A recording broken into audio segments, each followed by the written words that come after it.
as a card in my fish deck. But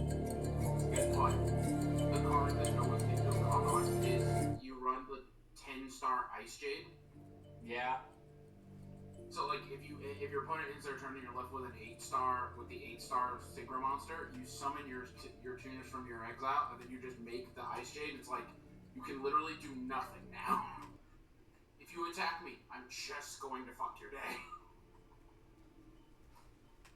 See, the goal eventually is you get to the legendary Fisherman level 3. And you can only summon the legendary Fisherman by tributing the legendary Fisherman. See, when you activate the effective legendary Fisherman, I'll just exile with the Ice Jade. Just be like, exile that fucker. Well, doesn't hate it. No, but it exiles the fucking card. That's fine. That's what the legendary Fisherman 3 does. It banishes and everything. It's so funny. It's not good. It banishes everything. It would literally fuck you over. It banishes all monsters specifically. It would fuck you over with the fish. God damn, yeah. I need to run him in my deck. Obviously, but you'd have to run copies of the OG legendary Fisherman in order to get there. But the other fun part about him is if you do get to him, this one, and you have Umi up, he'll be 2,700. Here's what I want to do. Wait, I got it. Unaffected by spells and traps. Still gets exiled by Gatefish. Yes, he still gets exiled. Like or any type of exiling is still fine. But once per turn, you can return as many of your opponent's banished cards as possible to their graveyard, and then the first battle damage you do is doubled. Why does it do that? The funny thing that's happened on my deck is that's so dumb. It is though. I've made it so that I swap out all of my fish for just women that are scary. Because it's like, I can make the 10-star tuner monster, and then I have enough leftover creatures to summon the Goddess of the Closed World. Okay, Underworld Goddess. And then I have a 6-star and a tuner coming back on my opponent's phase, and I'm just like, okay, go ahead. Just, what do you do against this? A 3,000, a 3,000, and a possible 28 with an exiling and stuff like that. Like, feel free. I wait for your response. And the opponent just folds. Like, I get it, dude. What are you gonna do? Any response to this? Just and it was three summons whole. So it's not even like you could Nibiru me. And there was no point to negate it because I exiled cards to do stuff, so like if you negate them, they just still get exiled. I don't care about the Angel's effect of 500 buff. I wanted to go to the grave to exile, so Call to Haunted my fish. I fucking dare you. Oh, actually.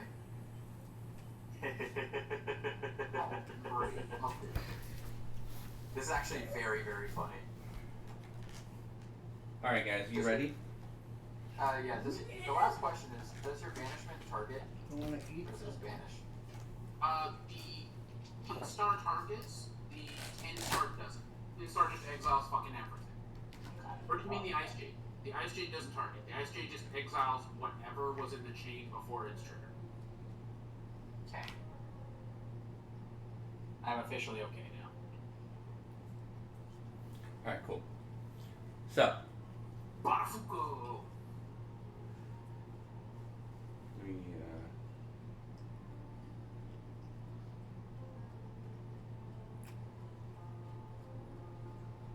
okay, that's fine. Cool. Just making sure everything's set okay. Last session on Dungeon Ball Z, on the Wrongsides, you guys interrogated a Shadar Kai assassin. You learned that through an investigation that the Emperor's son Marcus Aurelius was kidnapped by the Drow while you guys were in the courtyard fighting them. You had a coronation with Riza. You earned a new title for your group, Protectors of the Realm, and earned a favor from the Empire for each of you. You had a quick conversation with the Emperor before heading to bed while Axia snuck off to a little, raucous tavern, saloon sort of deal called the Crooked Nook, where he had a rendezvous with Hope, wherein he created an actual devil contract by accident. She signed the devil contract, and upon signing it, Axia, you watch the parchment burn away. There's a faint smell of sulfur in the air, and you feel a connection bind itself to you. And you know that the contract took hold. And we're going to start off right there. What is Axia thinking and feeling in this moment? So, is this after I've walked out, or is... This is in the moment. In the moment?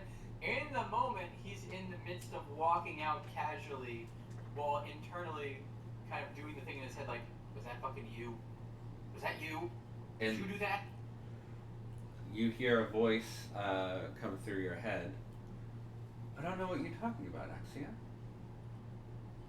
And he's still walking out because he already said the goodbyes. He cannot show Hope that anything is different. Yes, you do. You're watching. I know you're watching. Oh, you mean the contract that you just created? No, that was all you. I'm proud of you. You made your first contract. How did you let me do that? I didn't let you do anything. You did that.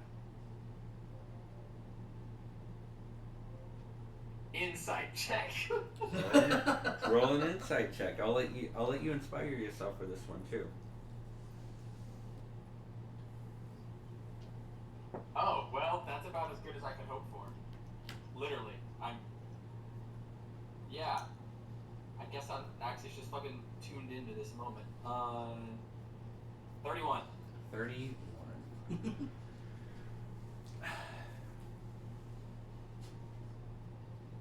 He can't keep getting away with this. How long have you been wearing that mask, Axia? A very, very long time. That mask is a devil's mask. And it's fused to your face. It's become you. It's your face. Yes. What do you think happens to a person when they wear an infernal artifact that becomes a part of them for, 15, 16 years? What do you think might start to happen to them?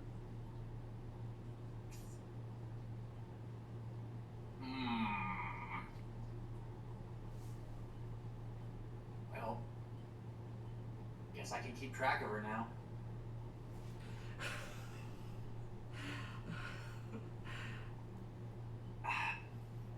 I assure you, Axia, that was all you.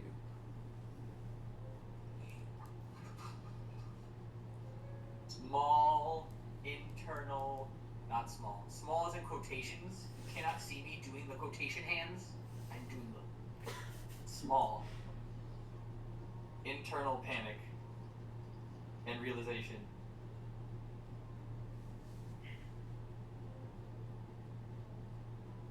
My offer's still on the table. Well, turns out if I can make it happen, I guess I don't have to take the offer right now, huh? Not right now. But I think eventually we'll see each other anyways. The question is, what position will you have when we do?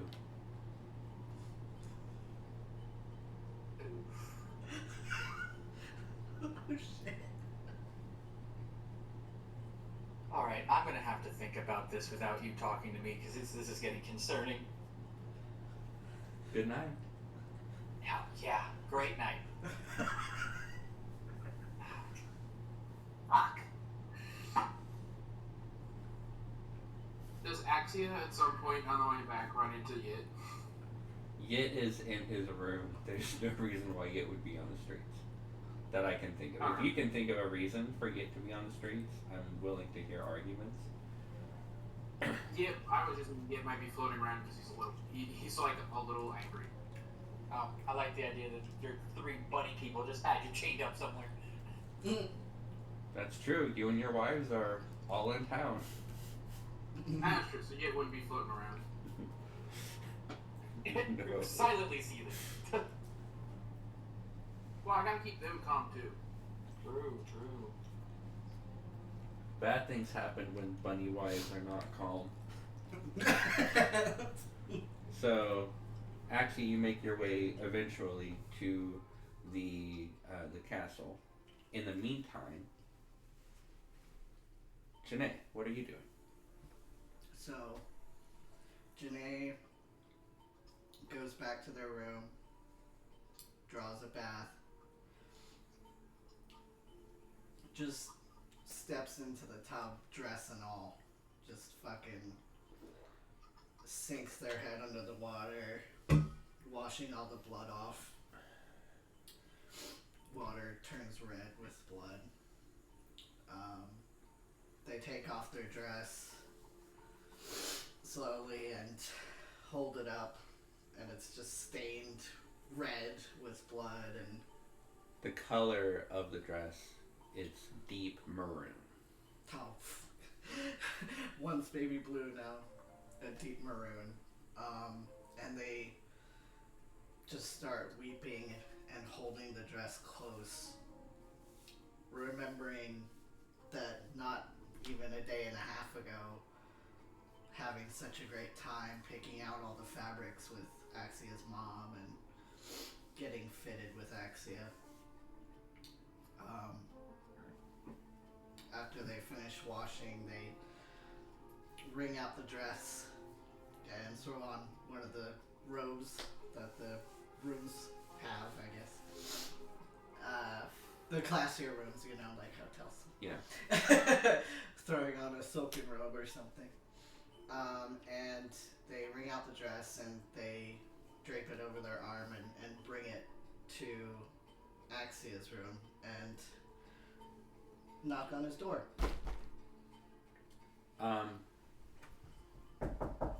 The first time you knock, there's no answer. I knock again. A moment or two after you knock, you open the door and you see Riza in nightwear. He's got like a white silken shirt. He's got trousers on, and he's has like he's not wearing his crown. He has like little silk slippers on. Oh, Janae, oh, Riza. I I was hoping it was Axia. didn't realize that you were having a rendezvous with him. Sorry. Are you okay? I was just hoping that Axia could fix this with the spell that he has. I didn't know you'd be here. Well, I had something to talk to Axia about. Where is he? I don't know. I've been here for maybe 20 minutes. I hope he was just using the restroom or something. The laboratory. Must be having a bad time if it's been 20 minutes. Maybe.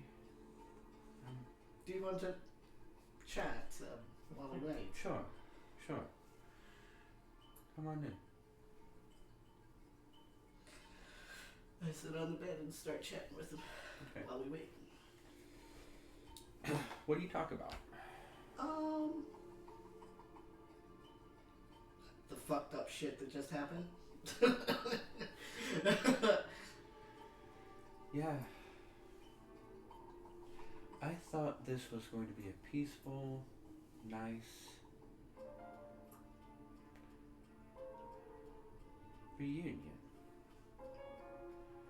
A celebration. I think we all did. That was really unexpected. I did.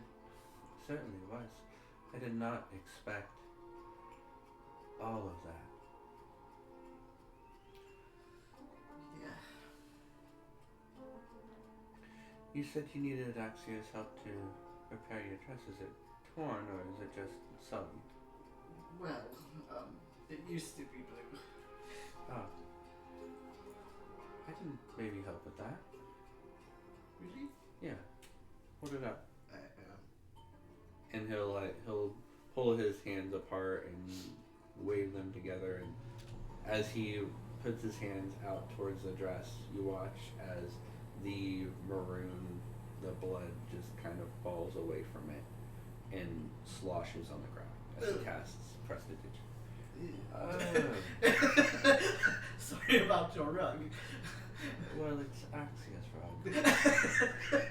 And he'll cast Prestidigitation on the rug as well. Where does it go from the rug? Does it creep through the floorboards? It just kind of fades away. That would be funny. It would like seep through the floorboards. Best he not see that mess. That would Back. look like something else, wouldn't it? Are you okay?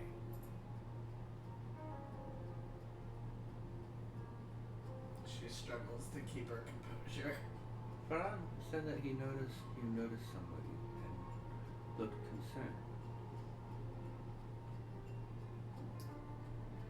Well,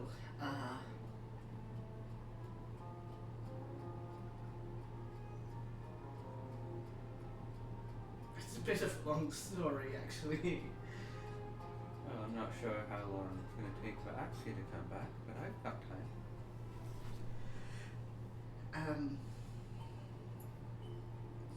The Archmage, Hope. I know her from my childhood. She actually helped raise me. Did she? As well as others.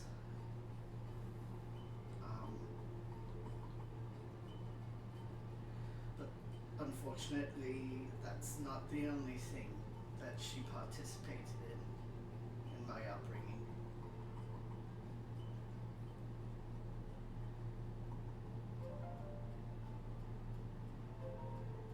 Do you know the name Donovan? History check. That's a natural 1. He was not alive then, I guess. Or he was very secret. He sounds important, but I'm not putting the name on anything. There's a lot of Donovans. Well, I suppose he was very secret then. It could have been before my time as well. Or, I've never met a changeling. I don't know how long you live, but I'm only 24, 23. I'm turning 24 soon.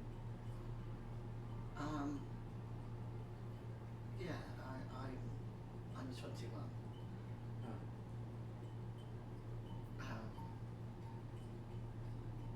How long do changelings? How long do changelings typically live? About twice as long as humans. Really? Yeah. Yeah. Like 150 years. Wow.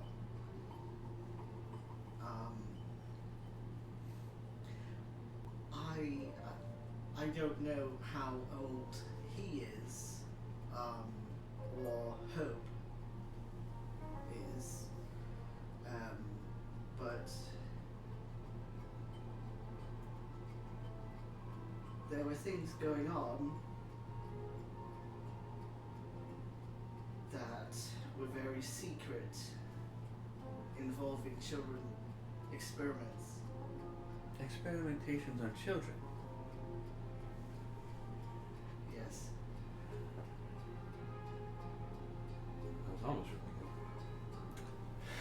really good. It's like, It was "Ah, a 20. It was a 20 for a second, then it tipped over 20.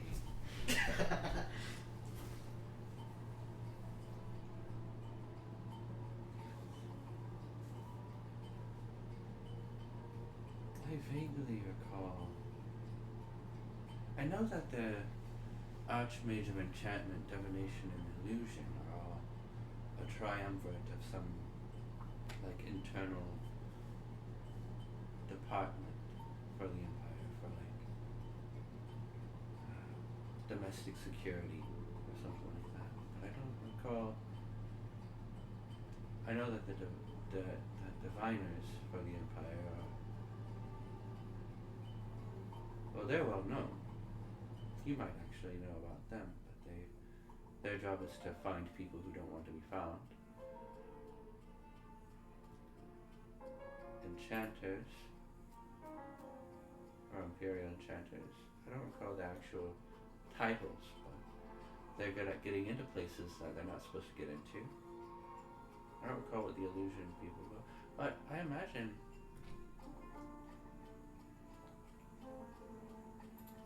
I'm so sorry that happened to you.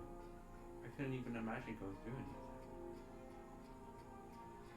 Well, it's difficult for me to imagine it at all because I don't really remember most of it. But honestly, what you just mentioned sounds like an amalgamation of two of the things that they did, which was train us how to be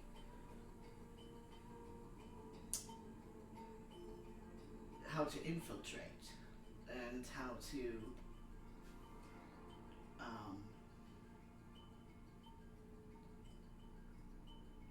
basically get information from nobles that needed to be taken information from, or covert ops kind of situations. Right, interrogations. Yeah. Right. I know some enchanters specialize in interrogation. They work with the constable, the guards, or when they need to do investigations. But I could never imagine that they would be experimented on as children as part of their training. It's horrible. And you had to go through that. I'm so sorry. Well, that's why you see this in my chest. That was not there before. Huh.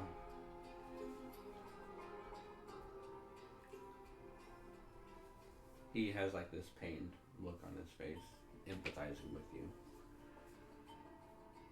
May I give you a hug? You look like you need it. He'll give you a hug. I see you and Axia around each other a lot. Are you two, are you two together? I don't think anybody could bind Axia down. Right. I don't know if Axia would know that somebody would want to bind him down like that. He's so little oblivious to that sort of thing. I don't know. You're probably right. But I do love him. He's a lovable guy. Where is he? It's been maybe 45 minutes. Something like that. He's definitely not in the loo. Unless he About got dysentery. About at this time, as Janae says dysentery, Axia, you make it to your door.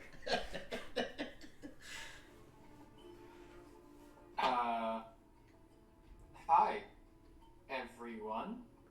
Oh, hello, Axia. Well, I was just coming to bring you my dress to have you prestidigit take out these stains, but Yeah. I'm very good at prestidigitating stuff out, yes. but Rita was in your room waiting for you instead. Right. I'm very popular, okay. So... Well, What is it? If your dress is fine, then what does Riza need? Riza kind of like looks over to you, Janae. Do you need a moment? No, it's fine. Well, I spoke to my cousin, Ashira, after everything went down. She had to leave back to Alon, for her personal business, but I talked to her about, all the things that you are wrapped up in, and she has some ideas. She doesn't know quite who this mastermind is, but she has some ideas of what his profile might be. And she didn't tell me anything, but she gave me this, and he'll pull out this small, like, rose quartz stone, that's carved, and it looks like it has like it almost looks like it has like a face on it. And he places it on your nightstand. It says, she advised, not to listen to it until you have a moment of privacy, but when you do have a moment of privacy, just say your last name. So, wait. Say my last name when I'm talking to the gem. Yeah, speak your last name into the gem. It has a message in it that's unlocked by your last name. Okay. And I suppose I'll leave you to it if there's any more business between the two of you. It's good to see you, Axia, and I'm glad that you came. Yeah, I'm just glad we got you through the day. I feel safer with you around. And he'll get up and kind of walk past you out the door to his chambers.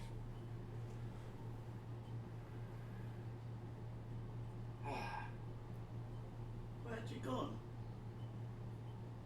For a walk. Today was busy. Can't argue that. But hopefully, by the time we're all done here, Hopefully. Hey. Shit. everything will work itself out here.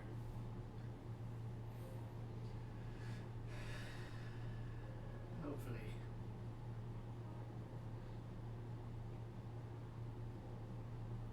Anywho, I guess we better listen to this here message, huh? Sure. So I will lift said gem, speak my last name into it, and see what this mystical space rock has to say. As you do, the mystical space mouth, the divot where the mouth would be on the face, opens up and begins gestating and talking, and you hear the voice of Ashira emanate from it.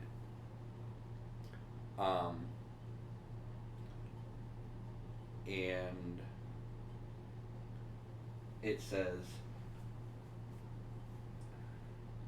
Axia, I figured that you'd be the one to talk to about this, or tell about this, or I guess give this information to, since you obviously have, some abilities in terms of speaking covertly that I noticed throughout the evening.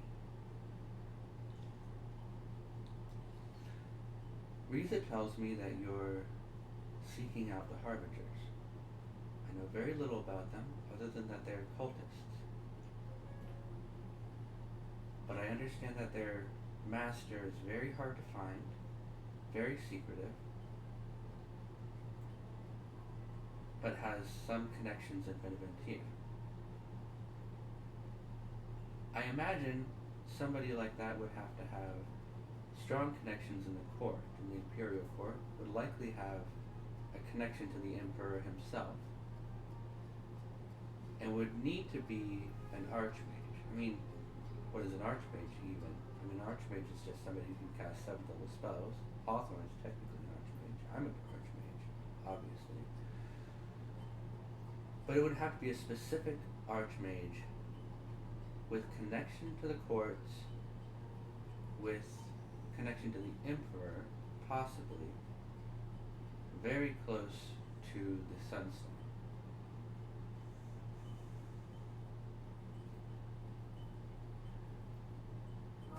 That brings the list to at least 9. The 8 archmages of the Aurelian Academy, plus Archmage Adeus. Of them, only 5 of them have any reason or spend any amount of time in the castle. Hope Divine, Dor Thandrio, Hanzo Hashimura, Thorum Ashbringer, and Archmage Adeus Pandara. Of those, I think we can roll out Hope and Dor and Hanzo. They're rarely outside of each other's company. There's always 2 of them together at any given point of time, and hiding one person is way easier than hiding 2. Adeus is nearly always in company with guards. Thorum's only job there is to maintain the teleportation circles, and Hanzo's only job there is to maintain the securities of the some of the securities of the castle. But again, he's almost always in company with Dewar or Hope. Better that 2 of the Veritas Umbra are together rather than just 1.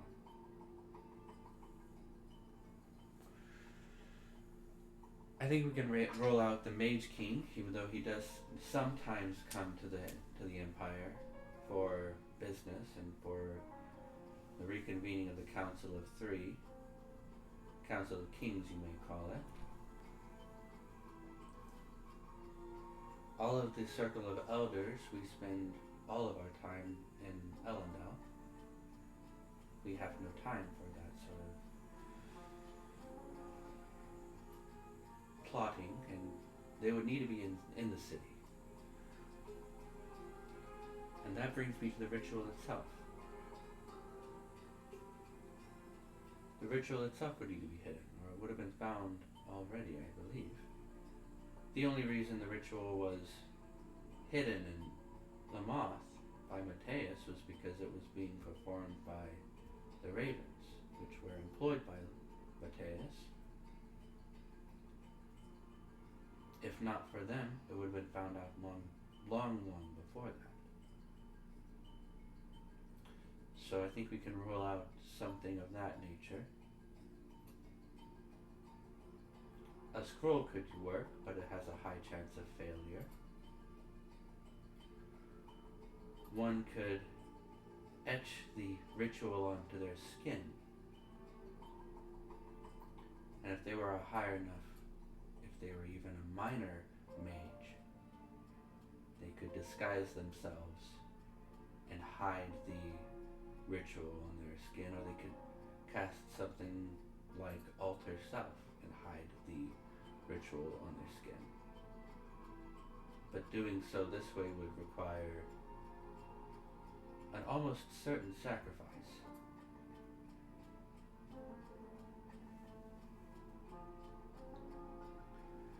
No, destroying the Sunstone would not be an easy task. It would require somebody within the city with connections to the Imperial Court, possibly with a connection to the Emperor himself, with the ability to cast very high level magic. And the ritual would need to be hidden some way. I'll continue my investigation, but it is concerning that the plot is to unravel the Sunstone, given that it's the key that holds the planes apart. Let alone Baldre. Baldre is the least of the threats. The demonic princes would be unleashed. All-out celestial war would break out across all of the planes, and our world would become a battleground.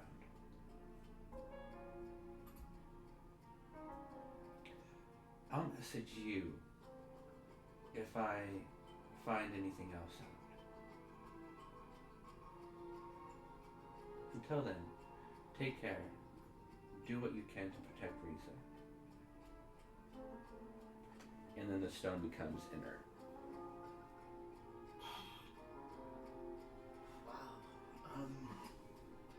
Wow. I didn't realize that it would unbind the planes.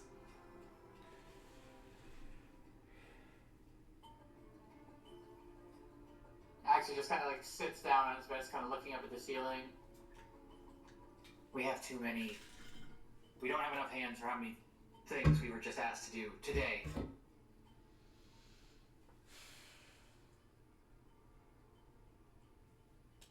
I think there's a way that we can make a couple of them happen together. Right. I think. I don't know.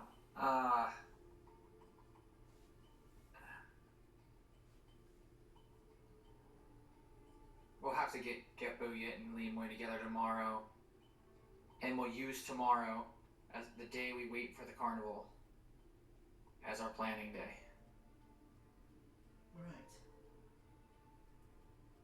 Do you think, because there was so many of them, do you think it was the fellow, I think Thorin, she said, the one in charge of the teleportation circles? I mean, that's a thought, but also they broke the magic on the castle. Hanzo's in charge of defense. Theoretically, Archmage Adeus should be in charge of all of it. They might. Because you have a connection to this, I will let you roll a history check.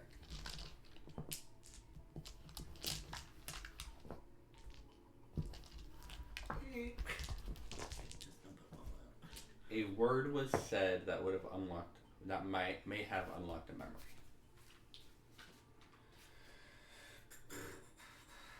23. 23. Okay. With a 23, I need you to make an intelligence saving throw. Saving? Yes. Jesus. I'm being attacked.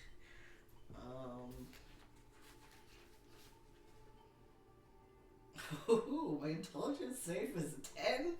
Damn! That's 26. 26 will do it. You have this flashback, thinking of that word, Veritas Umbra. And you find yourself in a classroom with other kids. There's maybe a dozen and a half here. And initially, it's a brightly lit space. You see Donovan in front of the class with Hope Devine, and they're speaking about the history of the Empire.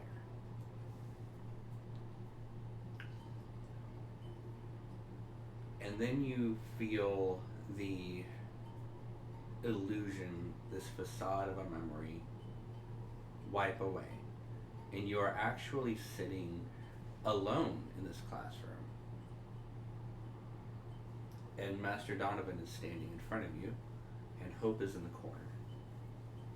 and Master Donovan is not standing, but sitting in front of you, and he's talking to you about the importance of the Veritas Umbra, the shadowed truth, this behind-the-scenes organization that works with the Ministry of Intelligence to do all sorts of things, and it's run by a triumvirate of archmages: the Archmage of Enchantment, the Archmage of Illusion, and the Archmage of Divination. And their job is to safeguard the security of the Empire from internal and external threats. But they also have a very important role in the security of the castle itself.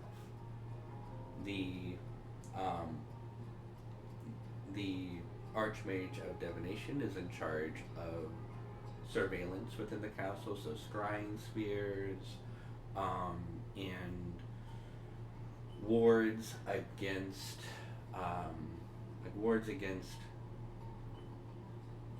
things that would scry into the castle from outside, wards against things that would seek to spy on things inside of the castle.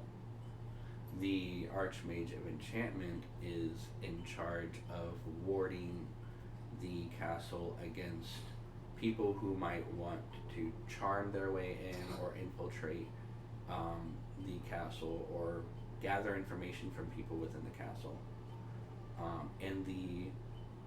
and secure information from high-ranking officials within the castle.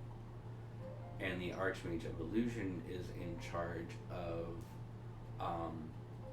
securing hidden spaces within the castle and hiding the wards that are placed by other archmages in a way where they are harder to see and harder to counter. So their job is to bolster the magic within. But they all work together. They're a team of 3, very secretive, and the fact that Ashira knows the name of this organization tells how informed she is. Because you didn't know the name of this organization until you just unlocked that memory. Okay.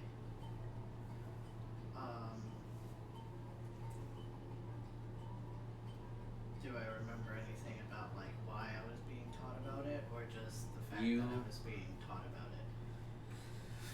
The words, "You are a very special girl, and you will be very important in the future," were used. And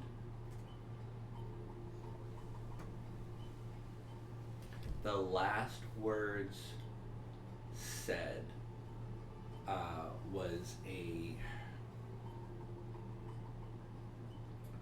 phrase in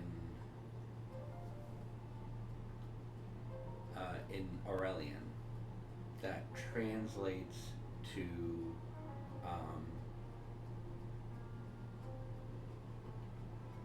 for the good of all.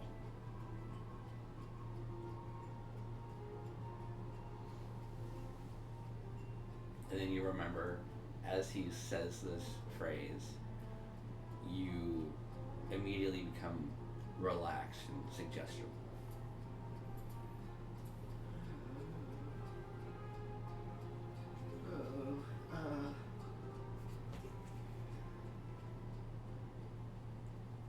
The Veritas Umbra. The what? The Veritas Umbra.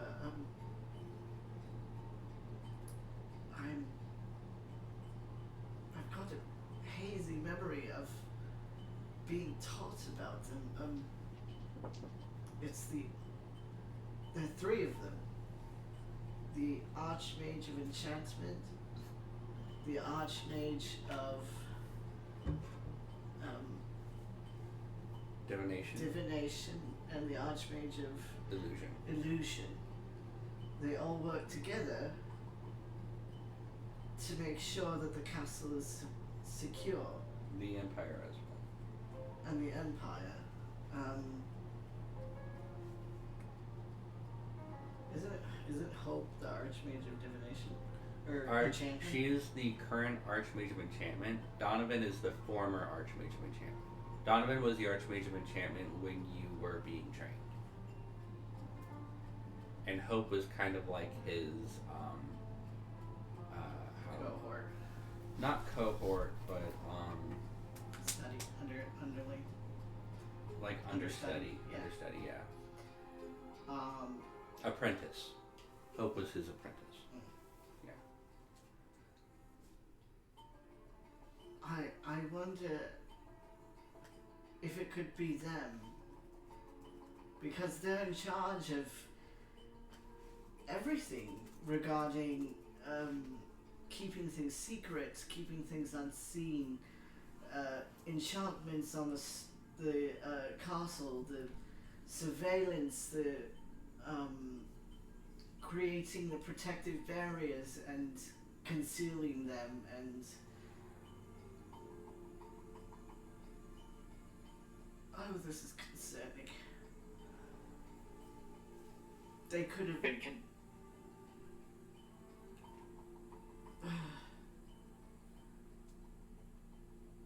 Go ahead. I was just gonna say it's been concerning for a while now. Well,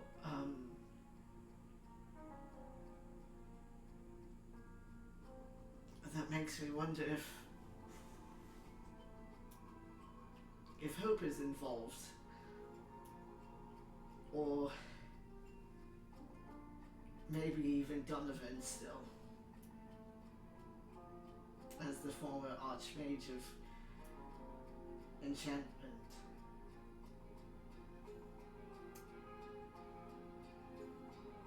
And now the current Archmage of Enchantment.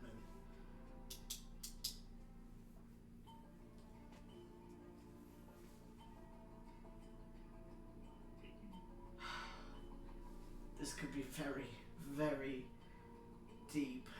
A lot deeper than we thought.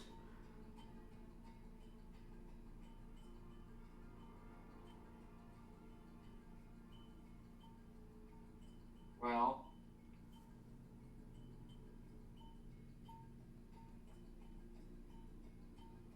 I guess the only thing we can do now is start our own plans.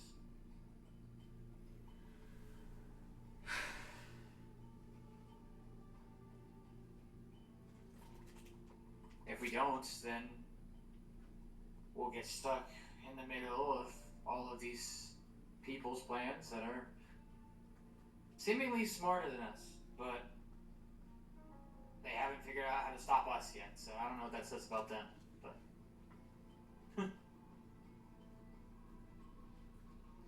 Well... We have all these mages here in this castle. We watched one of them conjure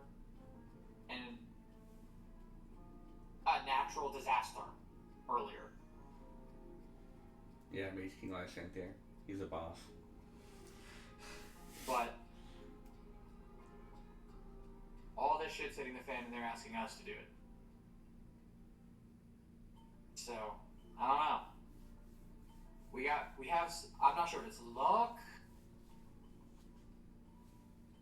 It's gotta be luck. Something. Someone out there still likes us.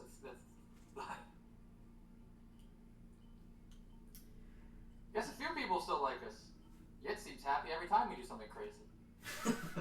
That's true. Yeah. Theoretically, there's an entire cardinal that loves us. People we've never met, besides his wife. Oh, and God. Sharashade. Oh, God. And Sharashade almost squished you saying hello. That's definitely going to be an experience, meeting them. Just imagine a bunch of... It did warn you that was going to happen if you weren't careful. So, Sure, we're sure. going to hope that because so many people still like us, we're gonna be fine. I hope. It cringes every time you say hope. And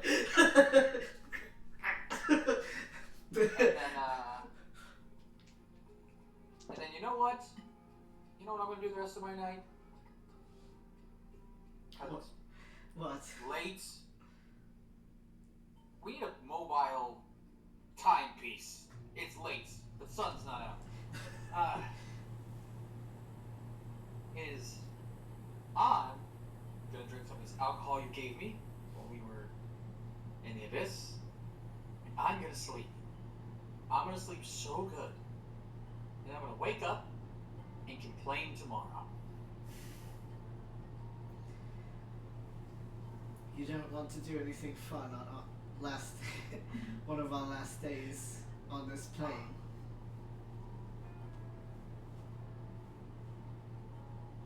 We'll be back. We might be in boxes. Come on. She flops on your bed. Janae either goes to their room or doesn't go to their room.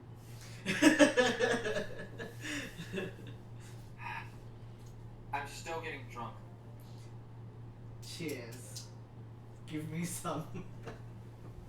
And we fade to black. The next morning, you guys wake up refreshed,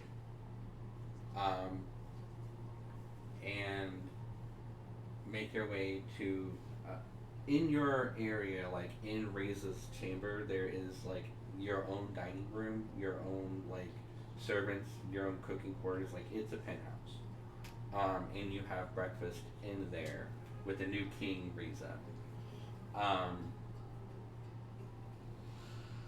And have a moment to reconvene with the party and discuss your next moves or what you want to do this last day before you go to the carnival.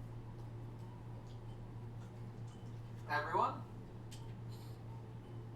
we're going to get inside of Janae's super special you can't see me bubble, however the fuck you make that. Alright. Janae And just we're going goes to like this. discuss what we need to do. Especially you, Yit, I need advice. Okay, I will. Can I ritually cast? I believe so.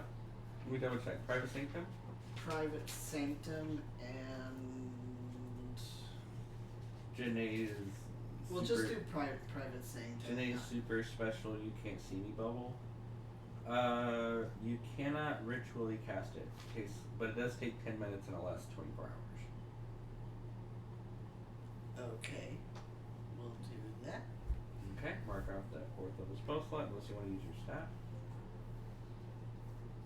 I will use my. I'll use my staff. Okay.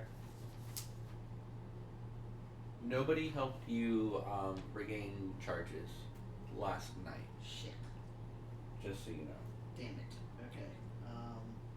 What about my chronicle charges? Chronicle's not gonna help you cast this for free. Okay, I didn't use any of my staff charges, so we're good. Okay, cool. 26 charges left. Yep. Alright. Well, we go to someone's room, I'm assuming, to do Sure. that. Yeah, you guys can meet in the room. Doesn't matter which room. And you fill the entire room, like, or at least enough space where you guys can sit down and talk with this misty energy that permeates outwards.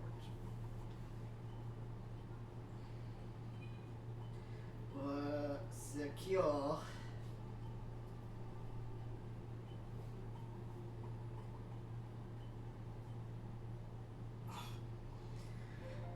Right. Okay. So,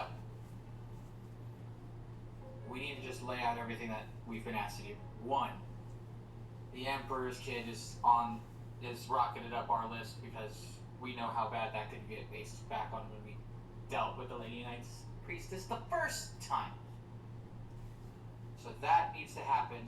We're waiting today for the carnival to show up. before we continue with that route, we also have to deal, or asked to deal with, the Harbingers who we've already been hunting, one of them on accident. We're trying to mess with the Sunstone. Janae and I learned last night that could underbind the planes. Yet, your family deals in planar stuff all the time. That sounds terrible. Unbinding the planes? Unbinding them sounds like a bad thing. It depends. Do you like, physics making sense and being able to use magic and, everything being attached to the ground? Yeah, it's terrible. Okay, good, thank you. You know what? I'm glad that Yit agrees. I wasn't 100% sure if he would. He's like, do you like that sort of thing? You had me in the first half, and then you also had me in the second half. Okay, just thought I'd check. Okay. Alright, so that needs to be stopped. I also need you to issue an apology to my wives. Me? Yes, you. What did I do? You represent your country. Wait, what? What did my country do? You offered me citizenship to your country like I am an uncivilized species. They don't have no offense to it. It was not me! Okay, I'll apologize. I'm sure you don't know I can talk to about this. What do you do? Go to Risa and be like, Risa, you need to apologize to my wife for... No, because they get mad at you. You would fucking die. Okay, I'll talk to them later. That'll be the next thing on my list today. Alright, so we learned... God, that's horrifying. Sorry, we also learned... You know I like you, therefore you get to live. That's why I'm letting you do it. Okay. Focus. Janae takes out a pocket muffin while snickering. So we also learned that if we do have someone on the inside pulling the strings for the Sunstone business, which is the current leading theory, we got a list in a general area of where they could be and who it might be. The problem is that we don't have concrete evidence to any one of them. Yeah, we can't exactly go beating up archmages at the moment. Which one of them is the guy who's in the Emperor's ear. The other two have special jobs inside of security, we'll say.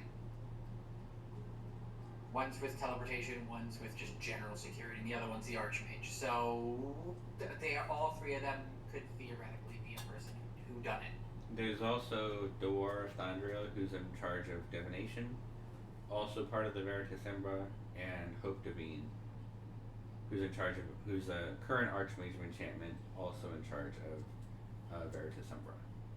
Yeah, yes. I think There's also the head diviner, who's a part of the special mage organization. They also mentioned Hope, but they factored out Hope due to being such a public figure. We can always check. We also got the message to go to the Fae to talk to the Queen to go meet Boromir, who holds the stone together. So there's also that. And none of this includes the secret, massive blue dragon who is pissed off at us and could be any...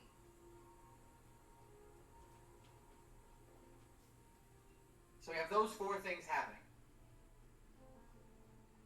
Luckily, I think going to the Fae and solving the traitor problem can all be done together.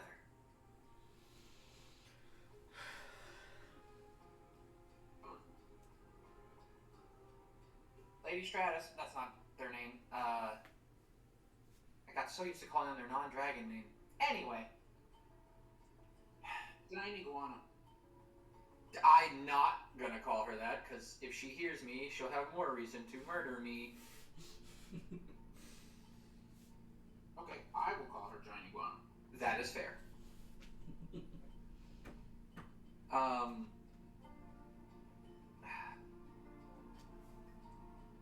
Alieth, sorry.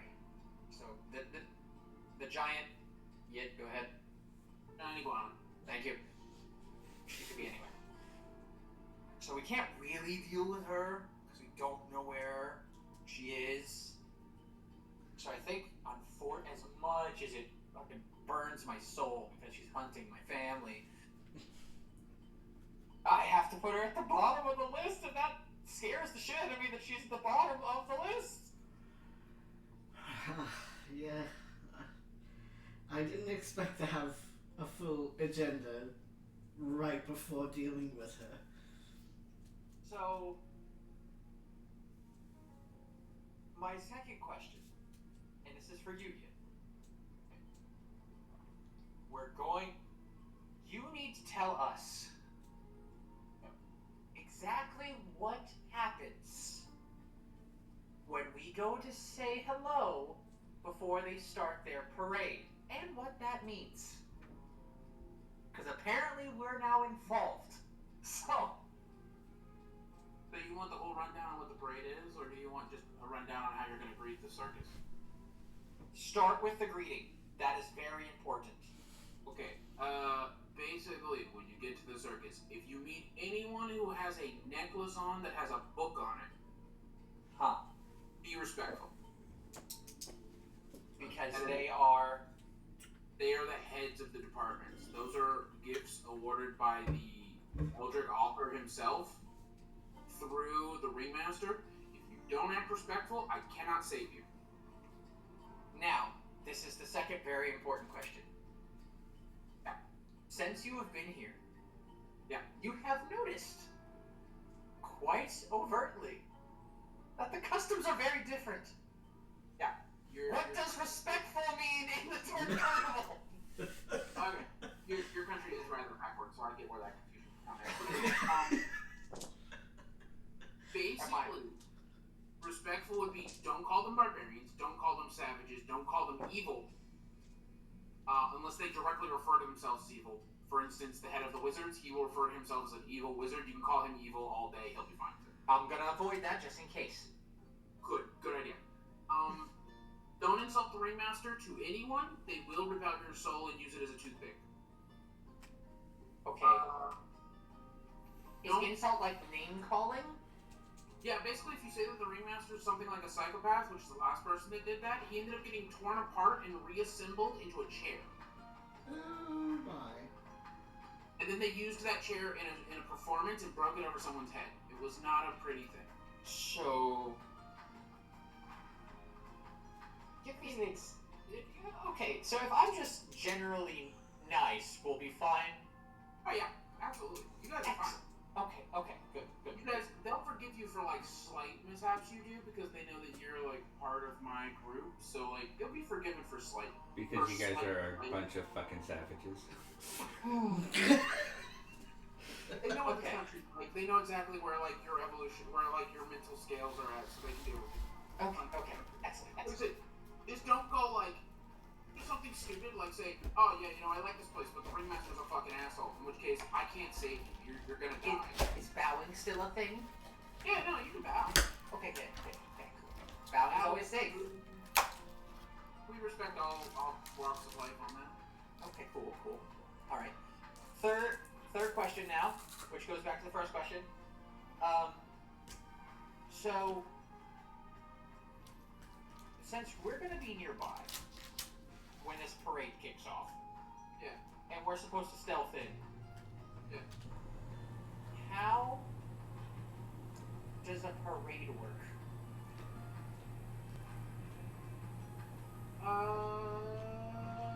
This kind of ruins the fun if I tell you too much. Okay, I just need a general idea so we can plan how we're gonna do this. Oh, okay. So, as far as us sneaking, we don't have to worry about sneaking up to the building. There will be plenty of distractions going on. Okay, so we can move kind of quick because they're big. That's an understatement. Okay. And it uses air quotes for this word, floats that we'll be riding on take care of a lot of the chaff on our way there. So we don't have to worry about those things. I do need all of you to just like lock in when the parade starts and focus on where we're going and don't look around too much because I don't want to have to console you afterwards. Alright. There's a lot of really... I've been around your country. You guys are, like... You don't know what's out there, and I would rather you not find out. And me have to console you over what's going on. So just... pull it in, focus on where we're going, okay? Okay. Actually, Axia, you'd be fine. You saw the Eldritch Author, you'd be perfectly fine. Everyone else, so you understand where the scope is.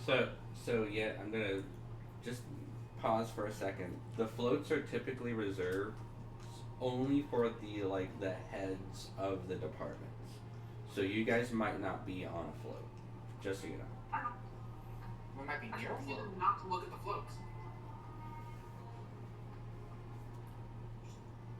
You're telling us not to look at the floats Yes. during a parade. Axia, Yes, you saw the Eldritch Author, right? I did. Okay, quick question. Do you want to explain to them why they should not be looking at the floats? If it's anything like that, it's gonna just... You're not gonna be able to look at the floats for very long. Thank you. Janae, if you have to, close your fucking eyes for all I care. We'll pull you off the thing when we get there. It'll be fine. You'll be safe. It'll be good. No, I'm just wondering. You will be perfectly fine. I'm just wondering why we can't look at the floats Because during a you're from parade. here, you don't know what's out there. So, let's keep it that way. Yep. Sounds good to me. And in the realms of respectfulness, obviously, don't attack it. Don't accept Grok's fight offer. Ever. At all. You will understand when you meet Grok. Don't ask me questions about it. Just don't accept the fight offer, okay? Okay. I promise you will not want to accept it anyway. I just feel like I should say it just in case. Because if you're trying to be nice, he will rock your shit. Okay. I feel like we've covered a lot. Yeah. Aside from that, I hope you all enjoy meeting the heads of the departments of which you would belong if you joined the circus. For reference sake, Axia, yours is actually the mother of my wives. Okay. Shady is the head of the wizards, who would be the evil wizard sorcerer. Don't ask me why he goes by that moniker. I don't know. And Gippu's would be, you guys wouldn't understand me if I said his actual name. The one we refer to as No Name. Right. Why would you understand if I said his actual name? Sure. Because it's this, and when it says it, all you hear is the sound of scribbling on paper. Very That's good, interesting. I've never heard that language before. That's because it's not a language. That makes sense. And He doesn't gave up his at the name to same the time. Eldritch Author to increase his druidic powers. That's why he's the head of the Druid Council. As one does. As one does. Just if you run into him, it's okay. He won't take offense. If you run into him, don't. run into him. No, just because you won't be able to notice him until you run into him. Probably it's fine. So I want to know if Axia knows who the Archmage of Enchantment, like, I know who the Archmage of Enchantment is. The Archmage of Divination and the illusion. Archmage of Illusion currently. If Axia knows that, Yeah, Axia can roll a history check, but with a disadvantage. because I'm gonna start. Janae is going to start taking notes. Okay. history Actually, with not disadvantage? not with disadvantage, just flat.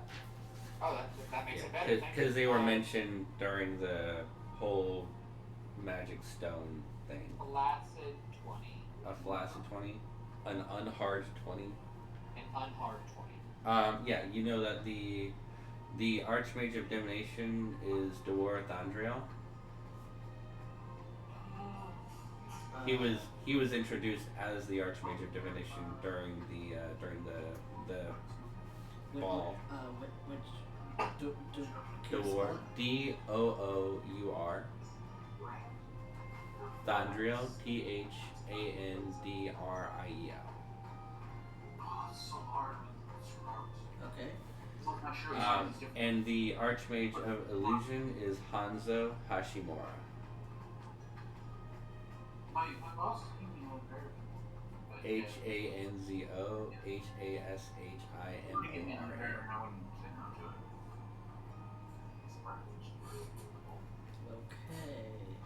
to it.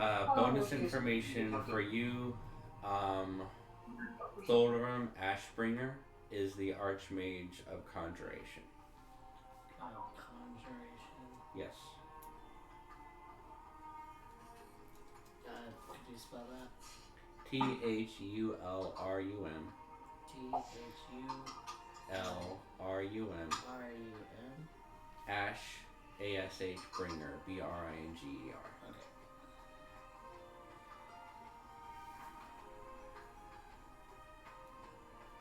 And okay.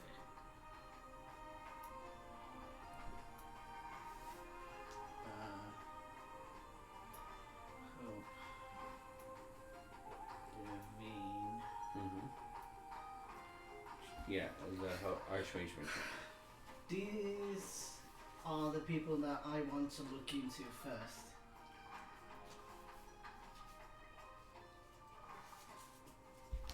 So I guess the question today is, what do you want to do for your last day in town before the carnival comes? There is there's a festival in town for Unification Day.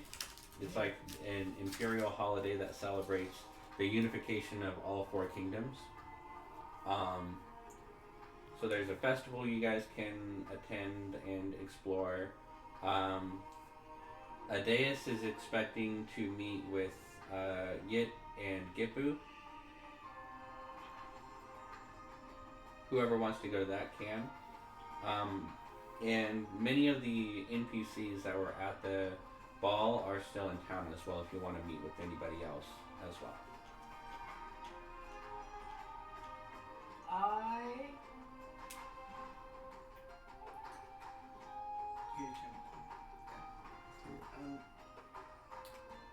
Axia, I hate to say Yes. this.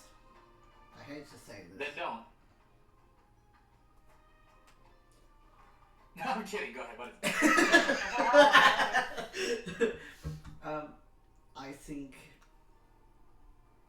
I think we need to talk to Hope. If she means that she really was sorry,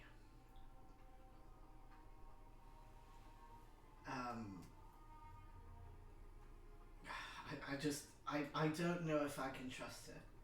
I really can't. But she's part of the Veritas Umbras. Umbra. So she must know a bit about her colleagues and what they've been up to. If they've been up to anything suspicious. I don't know. We can't really research this, you know. Oh. Shit. My brain turned off. Keep going. There's nothing we can read about these people that's going to help us. It's going to be all word of mouth. So I don't know. Please convince me that you have a better idea. I have a reasonable idea before we all leave. Alright, here everyone. I flourish a 5-card hand. And they all have they're all like little pictures of us, but with massive ears. I throw them to everybody, so we're under the effects of telepathic bond. Mm-hmm.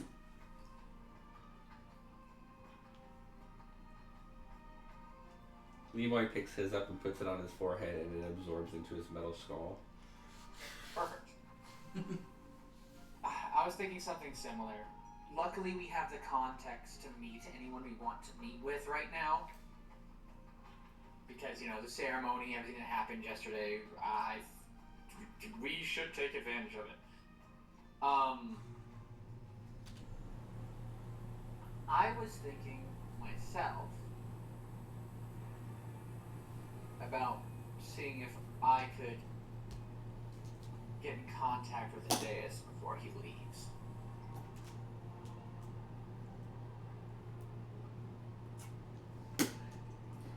I'm not going to interview him about what's going on, but maybe I can convince him to stay in contact with me, so we'll see. And if we're on friendly terms and he ends up being... It'll be easier to keep track of him if he thinks we're friends.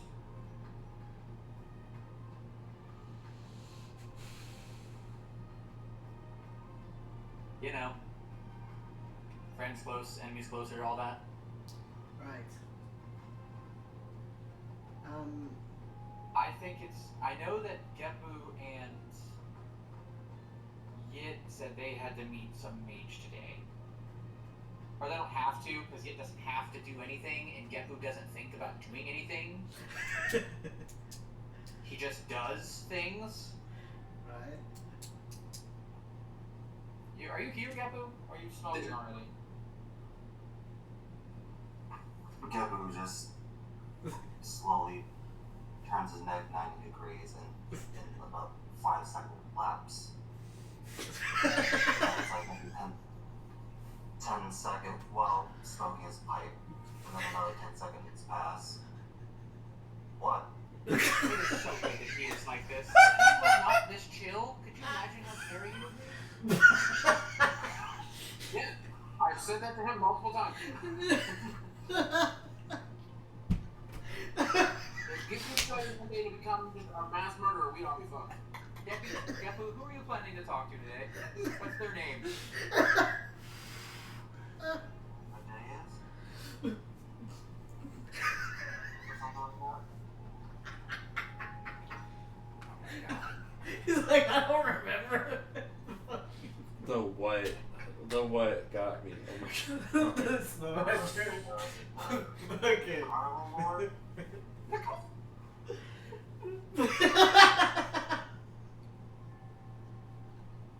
My day is wishing. Janae face palms says, "Oh god, we're all fucked." Yeah, exactly. So they're gonna go talk to someone. Archmage Deus is who you guys are meeting, but I know that Gippu might not remember that. So I'm probably gonna go with them, right, Gippu? Yeah. Yeah. I don't mind you coming with us, yeah. Yeah, it's just to be friendly and see how much interaction he'll want to have with us in the future. The other thing I was gonna plan on doing, if we all agree, if we all want to pick someone different, I could always see if I can. Well, no, because I'm not sure those other two mages are reasonable to get in touch with right now. Who? They would all be in the same location. They're all in the Aurelian Academy of the Arcane. Yeah, they're all here, but I wonder if they're gonna be available. You know what? They're all in the academy right now? I mean, if you want to, spend your favor to make sure you get in contact with one of them, you can always do that. I'll Favor? go with you guys to talk to Adeus. Yeah, your I'll see platinum how coin. Adeus can let me talk to one of the others. He's got sway. And we're trying to be friends. Maybe he'll do us a solid. Who knows? If not, yeah. What's the worst that can happen? He says no, and I go do it myself, I guess.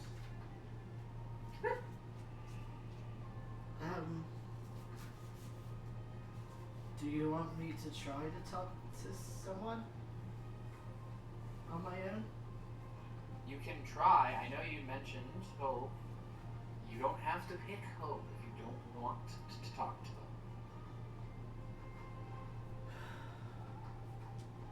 Based on the intel we got, she was at the bottom end of the list. So if you want to talk to Hope, that would be what you do. I'll go with you to talk to Hope if you want to, just so you're not alone. That would be good, LIMOY. Okay. Thank you. My pleasure. Just in case I get... I can blast her if she tries anything funny. And you see like the little spider legs come out from behind his back and latch over his chest. A little shoulder cannon comes out. His eyes blink red a little bit. Yes, you're very scary. You hear that yet? I'm very scared. I'm a gun.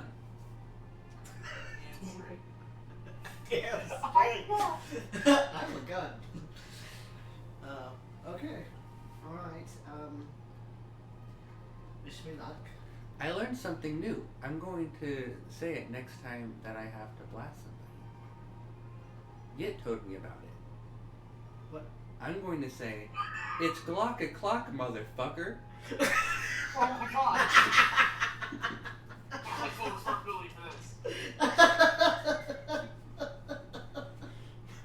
That's actually quite funny, LIMOY.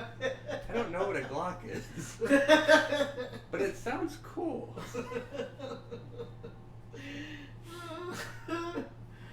Okay, alright.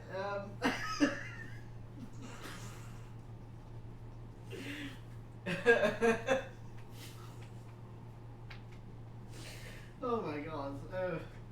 Alright. Good laugh. Okay. I'm going to go then. I will leave you all to visiting with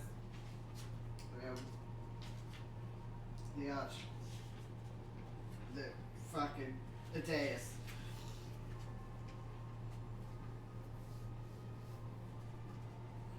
Alright, sounds good. As you guys, and we're set on that, so as I understand it, Janae and LIMOY are going to Hope, and then Axia, Yit, and Gippu are going to Adeus first. Is that the first thing that we're doing? Yes? Yes. Perfect. Just so that I know, Axia, in your contract, did it specifically say that Hope could not tell Janae? No. No, I didn't mention it. Okay, good to know. Which is why I have a plan, but you know. Oh, you have a plan already. Alright. If you got a plan, you got a plan. We'll figure out what that is later.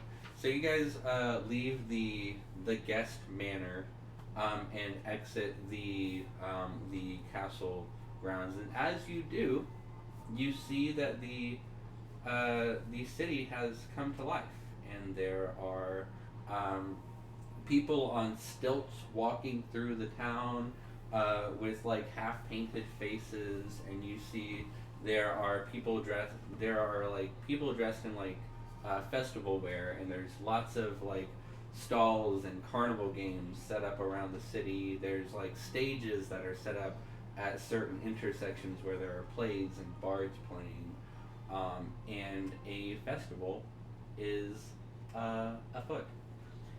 I look at one of the festival goers in a mild, costume or whatnot, and just change my appearance and self to them as I pass them. They take a couple steps. No, like like I had already passed them and I start. Okay, change. I got you. Yeah, I'm not like in front of their very eyes, turning into them. Full eye contact. Just like turning. Like I saw myself today. Give them an existential crisis. Is this sale laced with anything? Yeah, I think I got some rancid ale. I think I got some drugs for free. For free. I didn't realize there were mushrooms in this. You okay.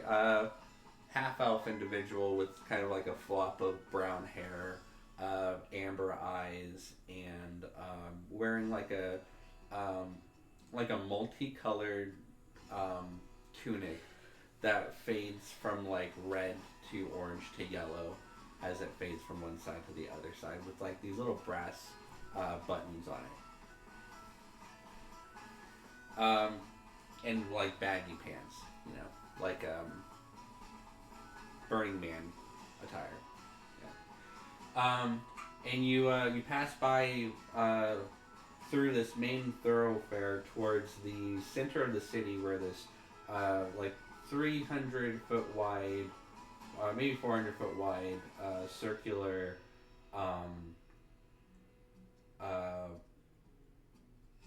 almost like a small hill, like a small grassy hill that kind of like slopes down gradually, and at the top of it is the Sunstone, this 20 foot tall, 5 foot wide, golden monolith in the center of the city. On the right corner, as you're getting into this like roundabout that circles this center of the city, you see the academy, the Aurelian Academy of the Arcane, which is a very tall, like 90-degree pyramid that's like flat on the back and then angles towards you like a wedge, surrounded by these 4 other similarly shaped buildings, and in between them are clusters of smaller, like square, normal buildings that were built later on. It gives you the it's similar architecture and construction as the crystalline buildings in Arnvale that you saw briefly, that were made out of like emerald and ruby and sapphire and diamond. This appears to be made out of like some soft, smoky quartz. And on the sides of the buildings are these like archways, like triangular archways that go into the building itself. As you enter the central building, the inside of the building appears to be much wider and spacious than the outside. I can't really hear you over the music. Sorry. No, it's all good. I will turn back up. You're right, it is loud. As you enter this building from one of these side entrances, you see a spacious atrium. You see a like squared off 4-story or like 2 stories of like hallways and classrooms and stuff, and then a stairway that goes up and then back and then circles up again beyond the 2nd floor into a 3rd and 4th floor that hide offices. And as you come in, there is a small round in the atrium. There's a small round reception area with a half-elven woman that has like blonde hair pulled into like this French braid that's braided along the sides of her head into this French braid that falls to the middle of her back.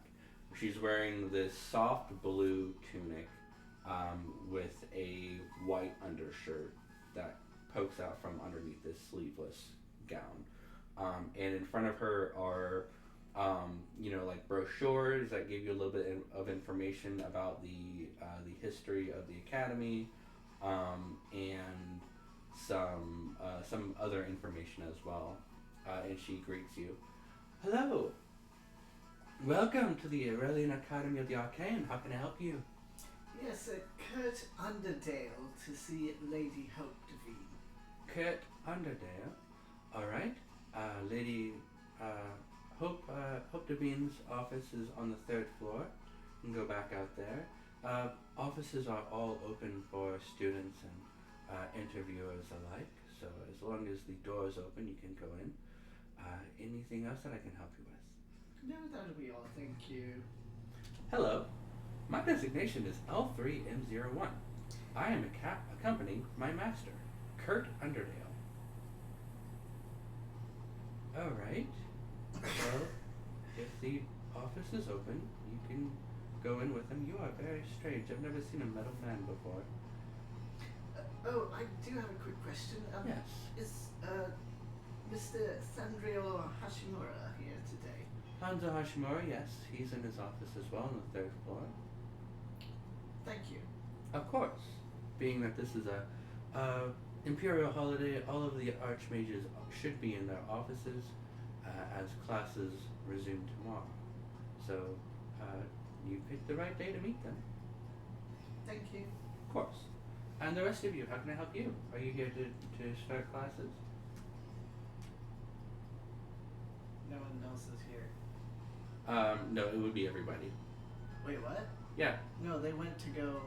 to see Adeus. Adeus is Oh, he's at the Aurelian. Adeus is here too. Okay. Never mind. Yeah. I guess you'll try him out. No, I'm here to see a Deus. Archmage Adeus is on the 4th floor. Cool.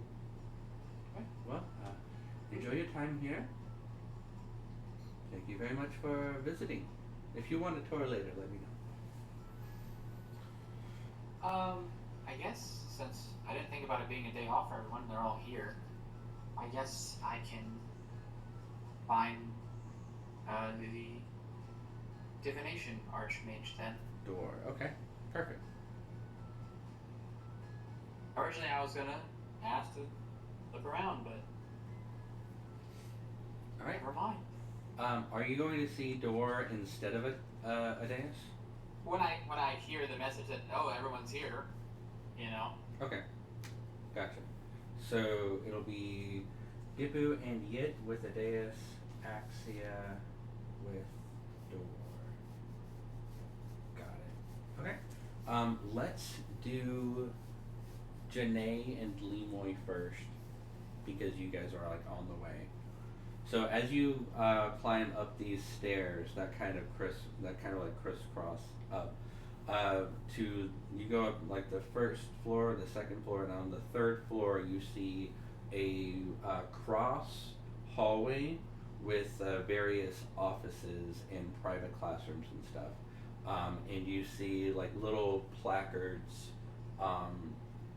jutting out from the wall that have names or like classroom numbers on them. And you see like little placards on the wall itself that have like directions to whoever you might need to see. Following these signs, as you look at the placards are like just big enough for like one name and maybe an arrow. As you look at them and put your intention on who you want to find, it comes up with that name and an arrow on where you can find them. Oh. So as you look at at this placard and think of Hope Devine, the name Hope Devine appears to you and an arrow points to their office. And separately, as Axia looks at the placard and thinks of Dwarthandriel, the name Dwarthandriel appears and an arrow pointing to where his office is. And as you guys split off with Gippu and Yet going up to the next building, and you guys here, I would like everybody to roll a d20 for me. Don't worry about adding anything. I have what you need to add on my side. Okay. 7. 7 for Janae. Perfect. Okay. Axia? I misheard what type of roll this was. I'm sorry. Just a d20. I have what I need to add to it on my side. Oh, 13. Okay. Gippu? 11. 11. Okay. And Yit? 6. 6. Perfect. Thank you so much. Janae, as you and Limoy... Oh, I gotta roll for it. Okay. As you and Limoy enter into Hope's chamber, you see a familiar wooden desk made of like this cherry wood against the back wall. You see a like an arcane distillery on it, and like a Bunsen burner on one side and a holster on another side with these like 4, 2, 4, 6, 8 pincers around it, and like that can be like adjusted to hold things. And you see a desk in front of that, similar cherry wood. You see 2 like display cases slash like cabinets on either side. One of them has a wand on a display case. One of them has a number of tomes, and then in the opening cabinets that are like glass, you see a couple of like porcelain figures, and you see on the other side you see like a bookcase that's full of books, like encyclopedias and research manuals and stuff like that, and a pair of gloves that are displayed one over the other that have this like this spider web design over them, and a circlet over that has a like a ruby set into the center of it that kind of like dips down, and the ruby kind of looks like a heart. And as you come in, you see Hope Devine in her natural form, sitting at her desk, flipping through papers and marking them. She's grading papers at the moment. In her natural form, she's wearing this white robe with a silver lining, and she's wearing that same witch's hat that's kind of cocked to the side, hanging on one of her horns. And you see this person.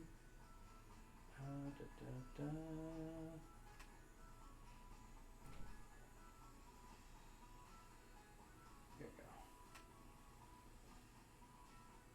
There you go. And we will change the music to...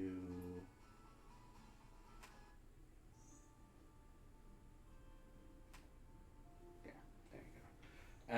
As she's flipping through her pages, you see a small pyramid with a smoky quartz ball on it, and the smoke inside of it turns blue and whirls for a moment. And she notices this and says,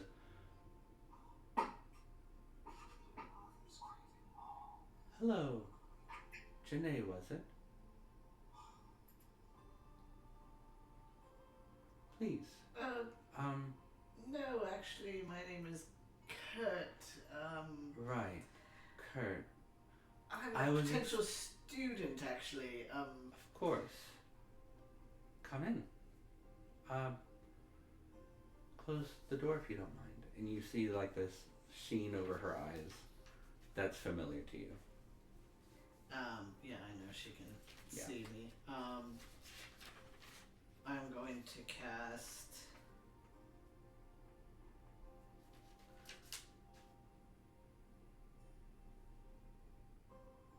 I'm gonna...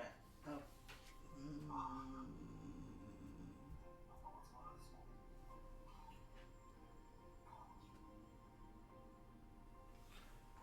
Damn, she blew my cover. It's just you and LIMOY. The halls are barren here. Yeah, but I know that there's gonna be surveillance in this room. And I want to have a private conversation. Okay. But she already said my name. I'll let you roll an insight check.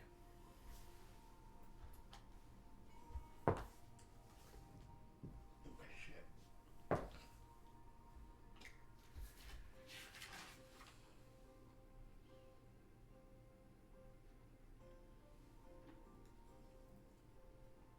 23. 23. Being that she has true sight, true seeing, and this is like an archmage of the Veritas Umbra, she's likely aware if there are any scrying circles around. And that she said your name despite you being in disguise and there's nobody around. You can be fairly certain that you're not being spied on in the moment. If you want to be absolutely certain, you can cast True Seeing. Or see invisibility if you have that prepared. I have true seeing prepared.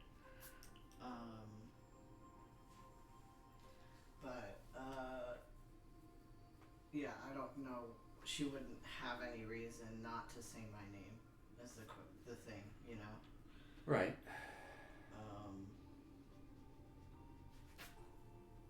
Like, if anything, for her own protection, she would say my name. But as you say your false name, and she says, right, of course. What was your name again? Kurt Underdale. Kurt Underdale. Of course, I've been expecting you. You're on my appointments. Please, come in. Close the door.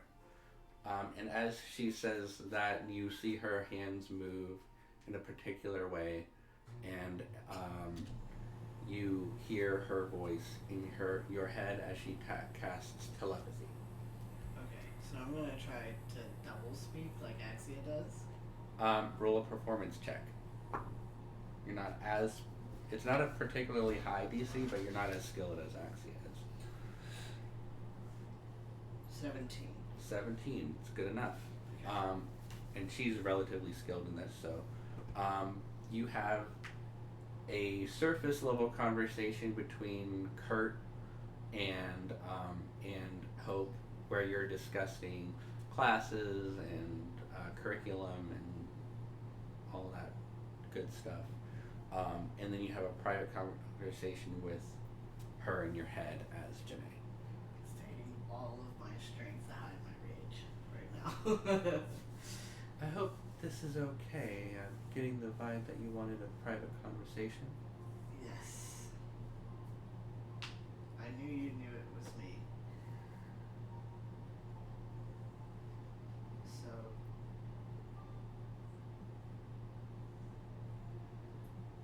Listen, I don't want to be here.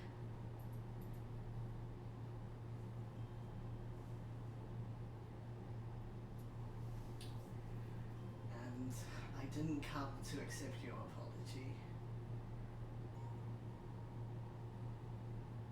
Because there are bigger things at hand right now.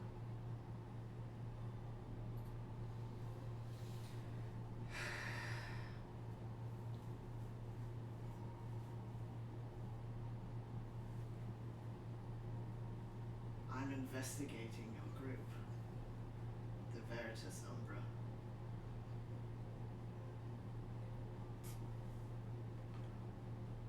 I hope you would understand that I can't speak on that without great personal pain, even in this setting.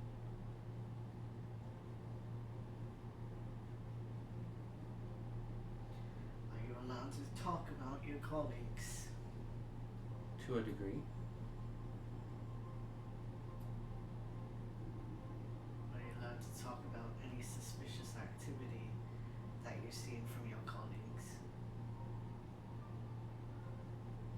Any suspicious activity that I've witnessed, to a degree.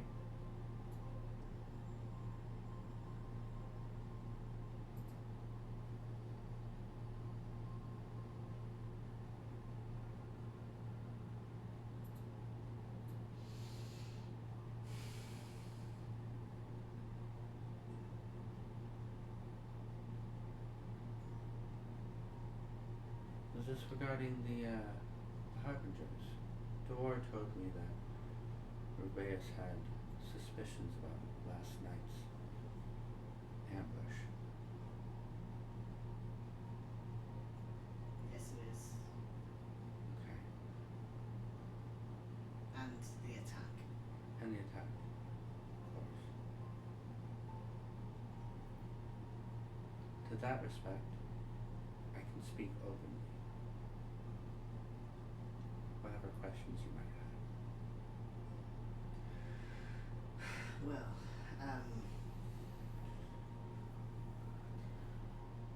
so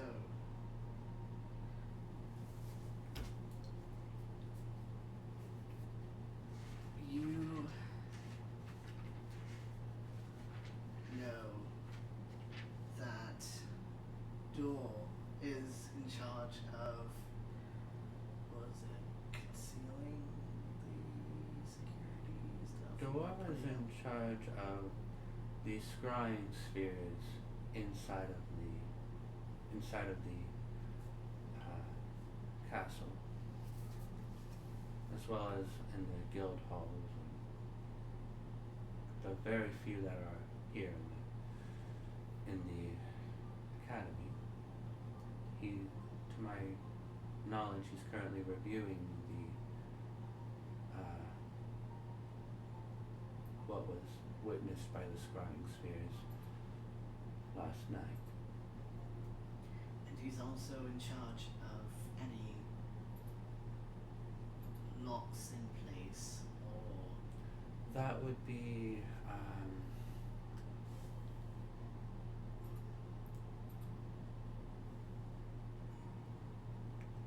have a name. That would be Felicia Elderbrand. She's the Archmage of Abjuration.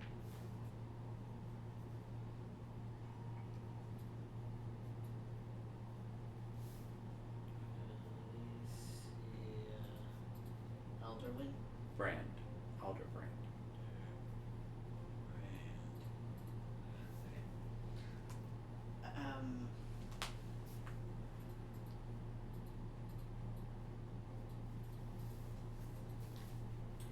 One of the locks. I'd heard the Emperor's son was taken last night, and they dispelled the arcane lock to his bedroom. They also dispelled the alarm to his bedroom.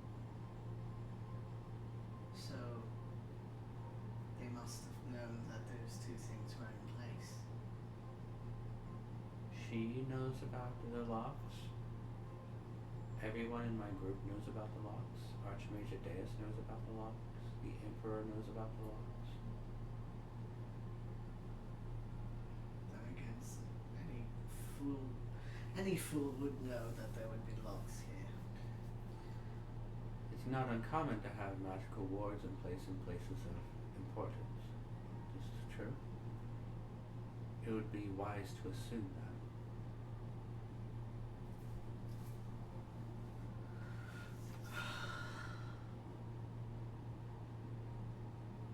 I'm assuming that you've already thought this over, then. From what Dewar said, And, by the way, I'm passive. Like, I don't trust a damn thing this woman says. I'm insight checking everything. at the end of the conversation, I'll let you roll an insight check with advantage. Okay. As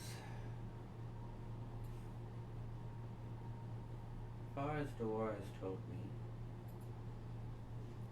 the master of these harbingers is an archmage. That far, that much Rubeus knows.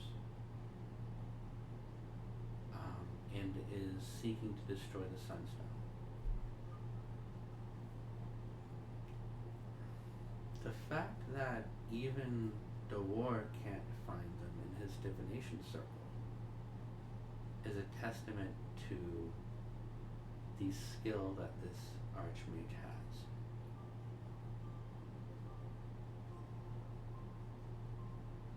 But there are a lot of archmages that aren't in the academy as well. Nobles capable of casting high-level magic themselves, or who graduated from the academy and went on to better things. It's a huge pull to go through. We are seeking alternative ways of sussing out this information. And he's employed me to interview suspicious people and people who are on the known list of archmages that regularly attend the castle.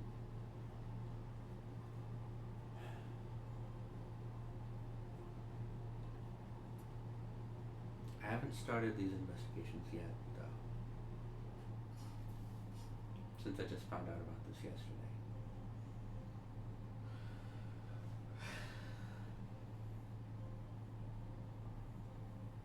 And other than DeWar, you and I are the only two people who know that I'm going to be interrogating anyone.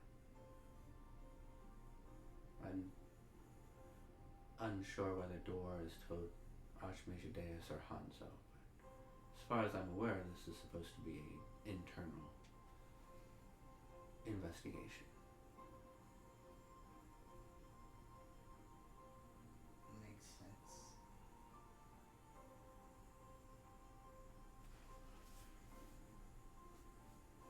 When I think of high-level mages, I can't help but forget, or remember, try to forget, Donovan. Do you still speak with him? He checks in on me from time to time. I assure you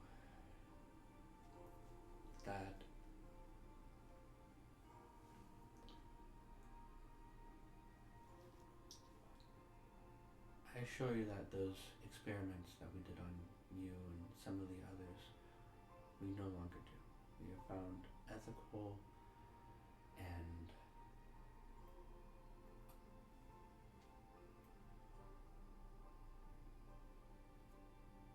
non-traumatic ways of training the future. I would bloody well hope so. The things that happened to you, I have promised, will never happen to anyone again. And the things that happened to you specifically, they couldn't happen to anyone again because what you have inside of you is the only one that we had.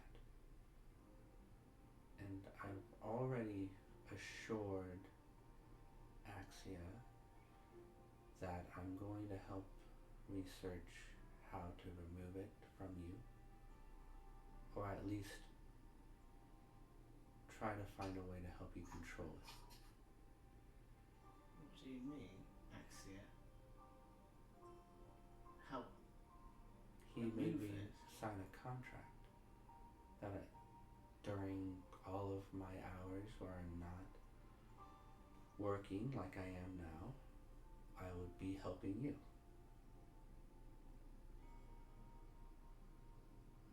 And I think it was a legitimate contract. It burned away and everything. I felt it take hold. I've never signed an infernal contract.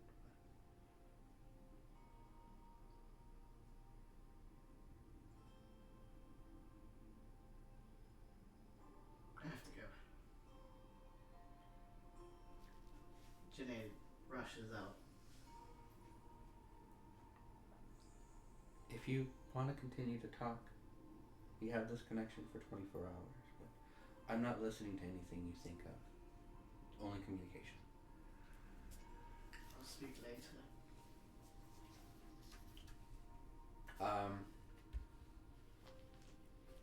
So telepathy and Rory's telepathic bond is a tricky thing. Axia, I want you to roll an Arcana check.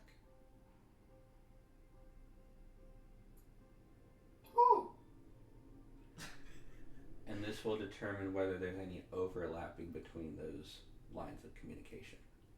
24. 24. You can decide whether or not there is an overlap or not. Overlap meaning? Meaning that Axia may be able to eavesdrop on what your conversation was with Hope. Like a sneaky dog. But it's your choice. The 24, you have enough control over your spell to allow that overlap to happen. But it would only be from your side. Sure, I hear it. And you do. Wait, so how was he able to hear Hope talking? Because Hope is also telepathically communicating with you, and his spell is also a telepathic communication. Even if I actively not choosing to speak to Axia, or to have him listen, or your only choice is to think to talk. It's not like you can necessarily choose the channel that you talk on. Normally there's a separation with the spells, but Axia has enough control with his magic to allow some amount of overlapping when there's like two telepathic spells being cast from the same person. But because the spell is going through Axia, that's why Axia would be the only one to hear.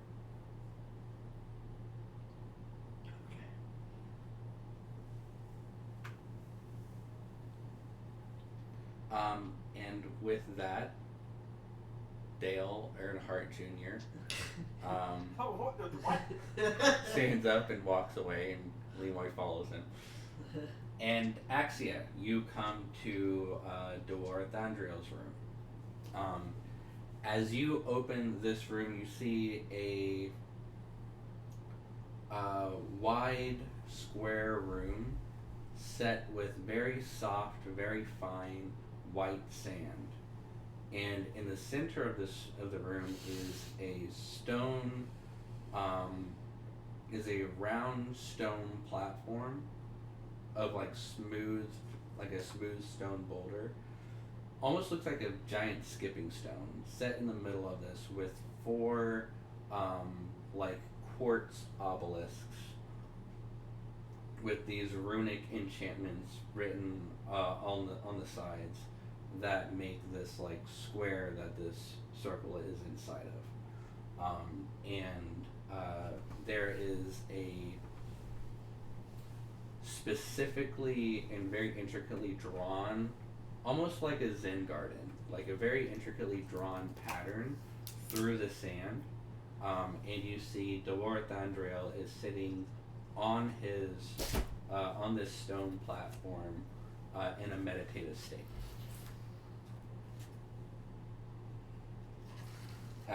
This is the central 25 feet or maybe 15-foot square of this otherwise 25, 30 foot wide and 25 foot deep office. You also see a desk there as well.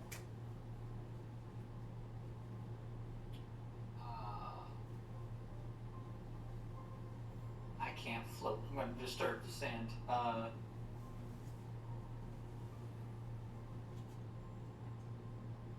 I'll just knock on the door, on the side without fully walking in. Mm-hmm. Without breaking his meditative state, Dor says, "I remember you from the ball last night. Please come in, sit." Am I allowed to walk on the... At the desk, please. Okay, I'm just gonna walk through the sand. It's... alright. Such a nice... His eyes design here. open as you disturb the pattern. I can't float, so I'm just going. Alright.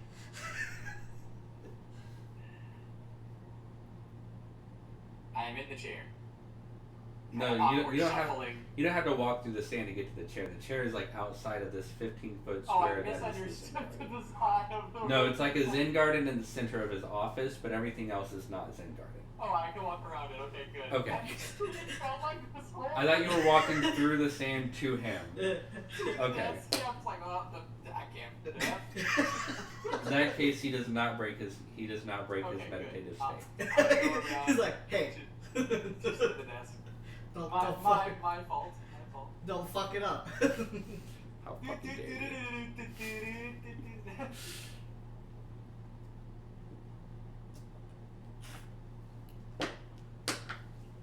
Should have bookmarked these people. You're like, God damn it. scroll, Scroll 17 times. Okay. I have a few minutes if you need to finish whatever it is you're doing first. No, it's okay. I can do this and talk to you at the same time. And what brings you to my office? You, actually. Okay. I understand that you and your friends are, at least Rubeus has told me a little bit about what you and your friends seek.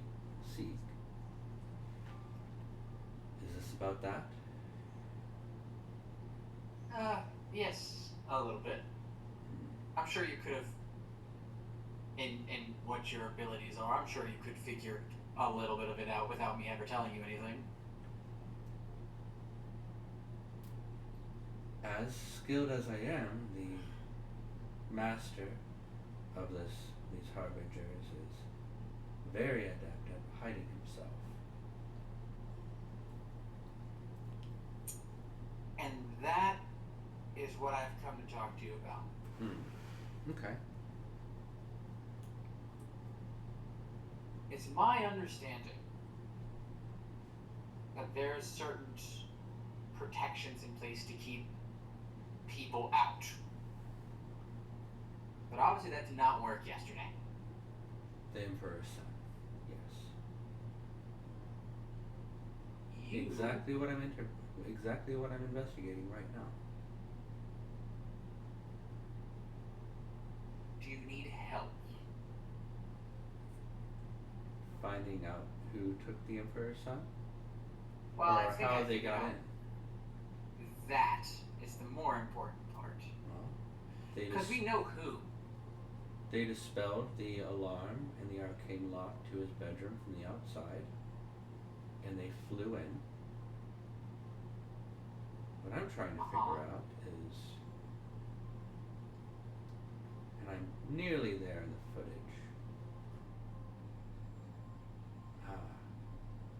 They took him outside and then teleported. Okay. But how did they know all of that? It's not uncommon to have wards in place in places of importance. It would be wise to assume that we would have some sort of protections. Yes. But I have some friends that know the lock spell on the door. Like on doors and objects and stuff. Right. I got friends who know how teleportation magics work. Those things they're not easy. And they're not easy to find if you're trying to hide them. Depending on the mage, and this particular mage is adept, so yes, I know your point. They would either need to be very perceptive, or they would need to know what to look for. Exactly. It is concerning. And I'm concerned that either you or one of your colleagues, because I don't know you guys, is involved somehow. You would not I'm be just gonna- you I'm would just gonna not be tell an you. intelligent person if you did not assume that one of us or some archmage was involved in this. So, here's my proposition for you. Mm-hmm. we're not gonna be here in the next couple days. Right. I need a friend.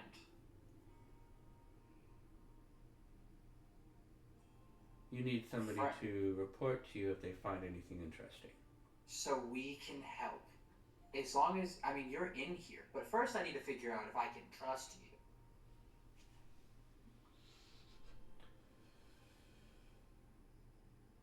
See? You see the issue here? Part of me cautions you not to trust anyone. Including you, which is smart. But if you trust no one, we can find nothing. This is true. I find people who caution against trust to typically be the most trustworthy. So, But I wouldn't trust that either. An untrustworthy person would say that.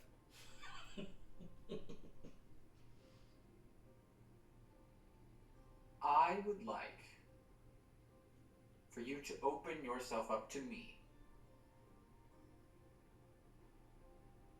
And I will do the same to you. In what way? So, you know who I am from last night, but my family is not from this plane originally. Our spirits, part of them, reside somewhere else. The astral plane. Exactly. Using my other half, I can open myself up to you, show you truth. But in order to do that, I need you to do the same, or it doesn't work.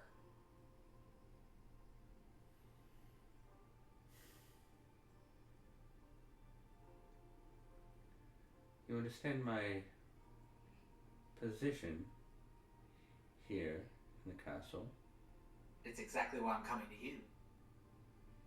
and you understand that there are certain things that I can't disclose. There Or are a couple open up things to that you. that I will end up knowing.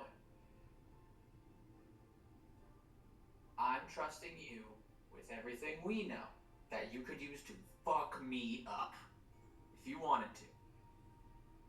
But it means you gotta do the same. We become friends, and if anyone can stop someone from doing all of this shenaniganry when it comes to our minds, it's you, because that's your job. You're the best at it. I'll let you roll a persuasion check for that. It's a pretty high DC because of him being in the Veritas Umbra. Do you... Well, actually, I don't even think I need to inspire myself. Without inspiration... 30. Okay.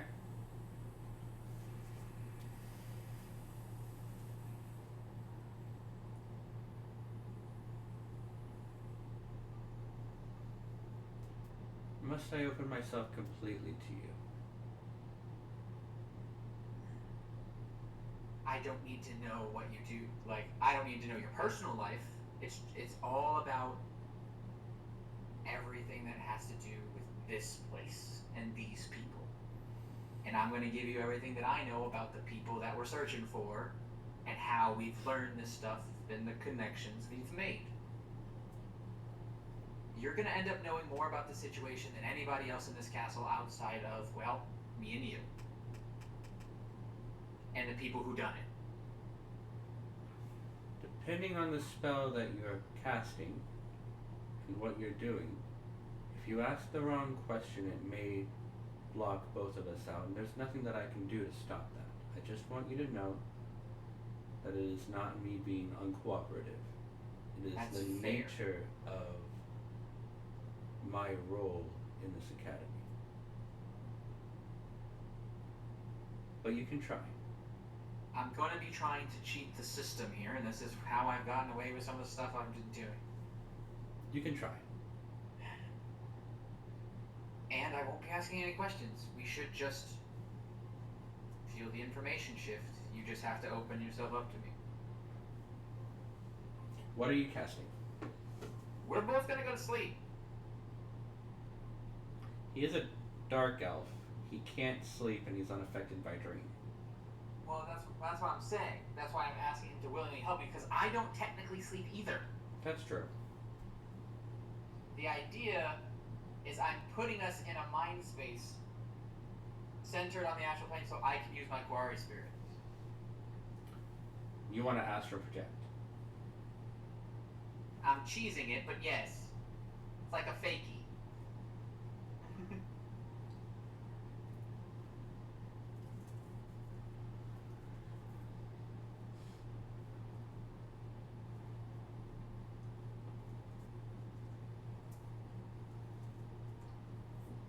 Roll an Arcana check for that. That is definitely going to be a check. That's fair. This is where the inspiration comes in. I'm trying to cheat the system. Let's go. Just like you did with the contract, huh? It's what? Just like you did with the contract, huh? And then you accidentally realized. That was an accident. Okay. With 14 is 22 plus 5 is 27. That'd be hilarious if he actually used his 27. I'm attempting to cheese the system as much as I can here because Axia knows he can't do it straight up, so he's trying to jank it. using his newfound feed energy. Kind of like what he did with Boxa.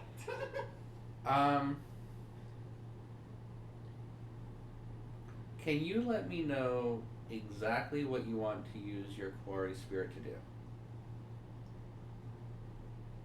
Okay, so the Quarry Spirit gets to see everything I've done because it's connected to me. Yes. It's also less tangible than I am. Yes. So I'm hoping that in the vision that we make, I have it placed in, because I know it can go into me, It can, yes. but I have it placed part of itself on me and part of itself on him or them. Sorry. We can exchange information through the spirit. With the telepathy and hopefully using the astral plane and using the abstract ideas of the dream, quote unquote, because none of us can sleep in this particular form.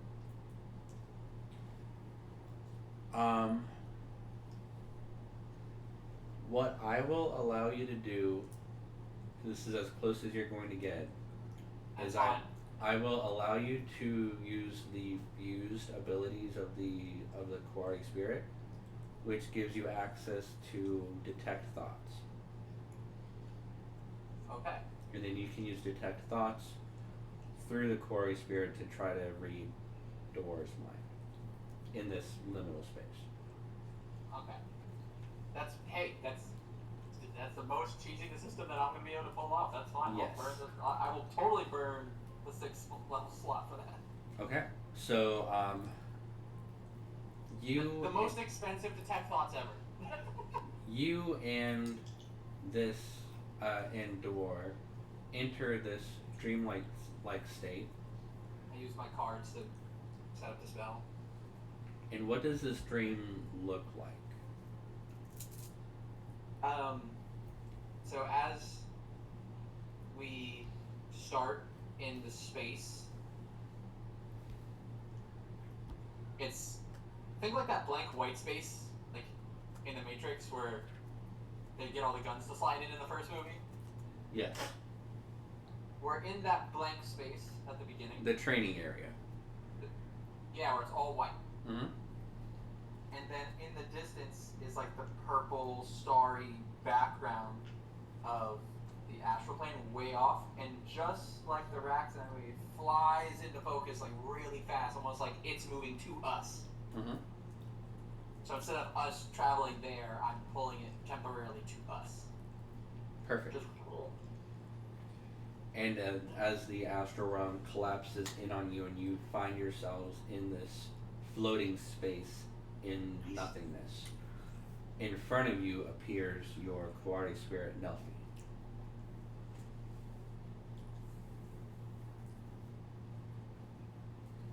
Well, good to see you again. Kind of like swims through the air and spirals around you. I've missed you, you know. This is all very interesting, but tell me when I'm opening myself up to you. Oh, sorry, I was just saying hi to an old friend. Nelfi, if you would. Nelfi dives into your chest and you feel this connection with her that you haven't felt in a while. I look over at the Archmage. I'm not sure you'll ever understand how good it feels when I get to finally meet my other half again.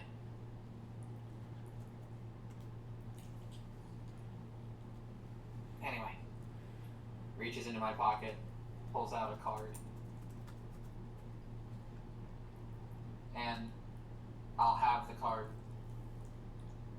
almost be like a, you know, it's like a tarot card. It's got the it's a picture that's inverted. Okay. And it's two people at the waist, and one side is me, the other side is our friendly neighborhood Archmage. Okay. And I turn it so I am on their side, and they are on my side. All you have to do is hold the card while I'm holding the card. And it'll be a minor mental ping, and I'll get to see some of what's going on in your head. And, as a deal is a deal, I will show you a little bit what's going on in mine. Okay. He will hold the card, and as it does, the spell takes effect. He is not going to willingly resist it. He's not. Nice. Thank you.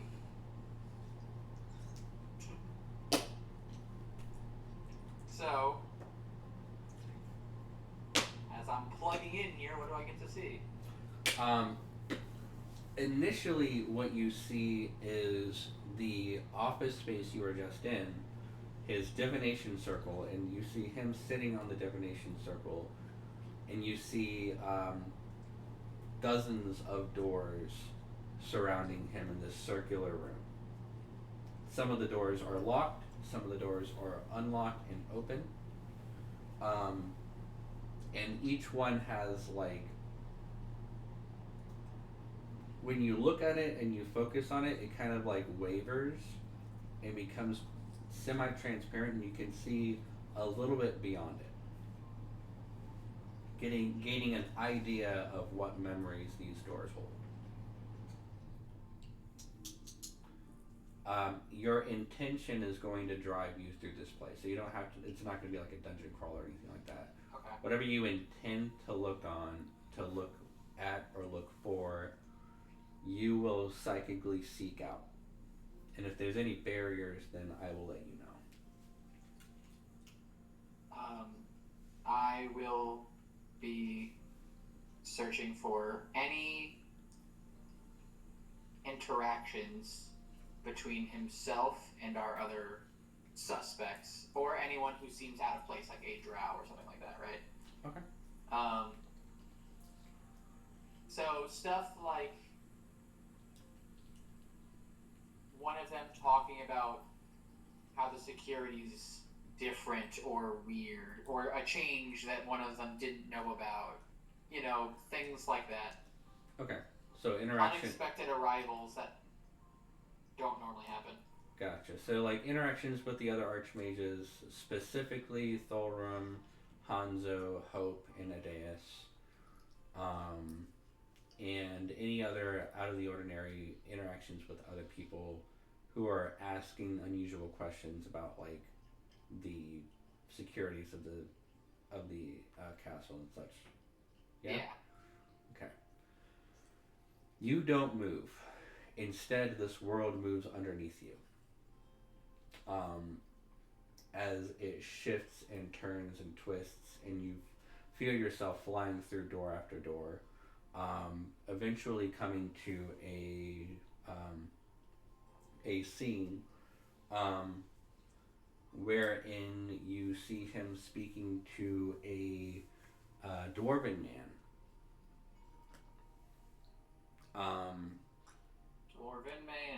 Dwarven man. With red hair, kind of like cut on the sides and slicked back, a big bushy red beard, and an archmage's robes, white robe with silver lining, and a like a golden bracer on his right arm that wraps up and then over his palm with runic enchantments over this like brace. As Dewar has a conversation with this person in the halls of the castle, and he says,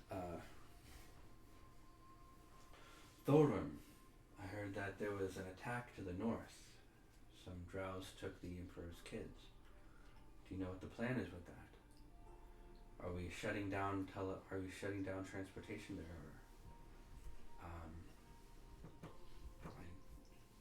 that sort of vibe of the conversation. Thorun says, "Oi, the Emperor has asked me to close transportations into and out of Nargesker for the time being. The guild hall is closed. The entire Underkingdom is closed for the time being until we can secure the space. We don't want drows being able to come in or out of that area." And Dora says, "Right, that's very wise. That's very wise. And what of the security inside of the castle? If they made it into the High Jarl's chambers, as far as I'm aware, they're similarly warded, correct?" "Right. Well, I'm not quite sure how they got the information on the wards there. Certainly wasn't me. I don't know what wards there are there, but they drilled through the walls with their worm, kidnapped a kid, some bard, and some nobles, and a few other people, and then crashed through the floor and into the Underdark proper, from what I've heard. But it wasn't a teleportation into the space. Still, the space is warded. The walls themselves are enhanced a little bit. That's all I know." "Right. Well, if you hear anything else, let me know. Seems fishy to me. Worried something else is behind all of this." And and the room kind of fades into smoke as you feel yourself being pulled and pushed through other doors and other chambers, until you find yourself in another scene. This time in the offices of Hanzo Hashimura, this Asian man who has like this warrior bun, black hair that kind of falls straight down, half elven, tan skin, wearing an archmage's uniform, and a second Hanzo Hashimura behind him to the corner, that's kind of fiddling with this arcane distillery. And Dor speaks to him and says, I'm concerned that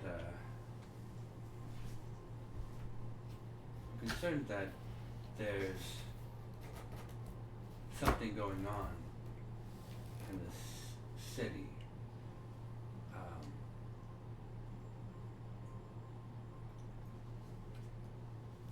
Rubeus just spoke to me and said that a group is pursuing a group of cultists called the Harbingers.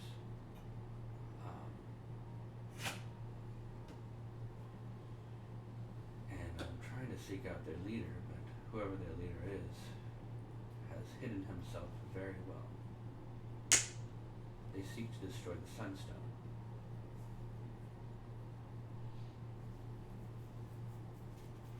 And Hanzo responds, yes, the Sunstone. It would be very bad news for all of us if that were to happen. Do you think they're hiding themselves with illusion? I'm concerned that they maybe, or if not, very powerful anti-divination magic. Even so, even with mind blank alone, there's ways around it to find signs of a person. You can hide your person and your effects, but there's always footsteps. There's always footprints that can be seen and gleaned. Signs of their presence in places. That I can't see them or sense them at all is concerning. I think it goes beyond divination and into or adjacent to illusion. Do you have any ideas what could be hiding them from us? No, I don't know what they could be hiding themselves with. Mind blank is the most powerful magic there is to hide yourselves from divination and other forms of detection.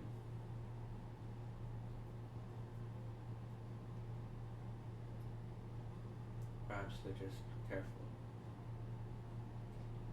Right, but there's only a certain level of care you can take. And even so, I would be able to find them with my divination circle. But even in my divination circle, I can't see them, I can't sense them. It's like they don't exist. And yet we know they exist. It's strange.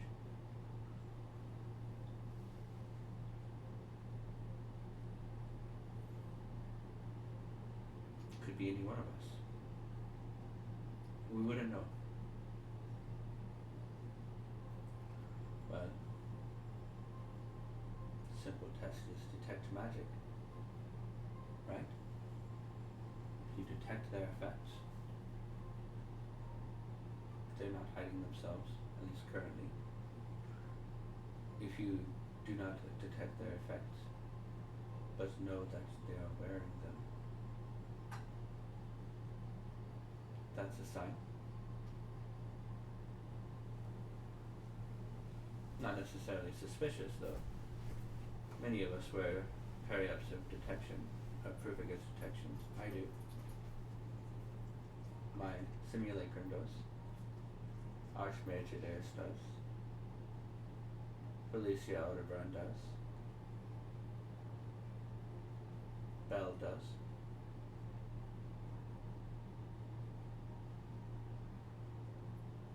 Right. If you hear anything or if you see anything suspicious with your own eyes, let me know. Right. Of course. That scene fades, and you're pulled through different areas, and you see a scene with Archmage Adeus, where Dun dun dun. where he's in his scene, and where he's in his office, and you watch this conversation with Door and Archmage, where it's Door, the Archmage, and Rubeus. And all three of them, Rubeus is telling the Archmage and Adeus and Door about the Harbingers that your party is seeking, and he places a small red journal onto the desk that has like loose papers that are just kind of folded together and clipped together by this like binding. And Rubeus says, "Here's a list of the correspondence the previous Bullock received before he was destroyed by the Wrongsides. In it are correspondences from several members of the Harbingers that go by initials, mostly go by initials. But one of them is a signed with this symbol here. Looks like a V. And Dora says, right, it appears to be. Yes. And he's demanding or orchestrating the beginning of phase 2. What is phase 2? And Rubeus says, as far as I know, phase 2 is kidnapping the Emperor's son and creating a distraction to lay siege on Privitia. First, what purpose, I'm not sure. And Dor says, right. You're not sure.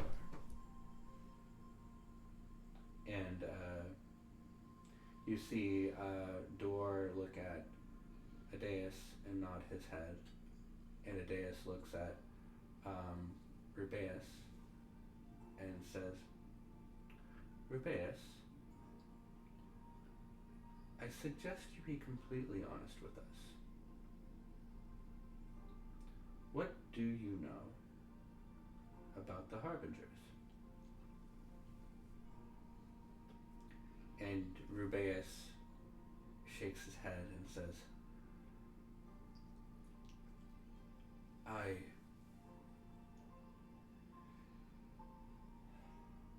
didn't know who they were. I saw a prophecy from an orc shaman that showed the shattering of the sunstone, this dark force being released, and thought I could stop it by telling my father, Commander Maximus. But he said that men, far more often than not, find their destinies on the ways to prevent it, and urged me to let the prophecy go, but I could not. So I ventured into the mountains, having heard of a stronghold held by this group called the Horde in Fort Maximus. I defeated Bullock. I was named Bullock, and I intended on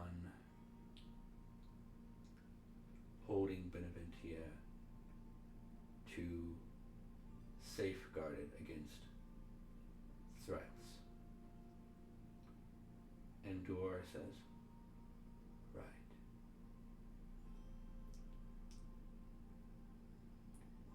And of the members of the Harbingers, what do you know?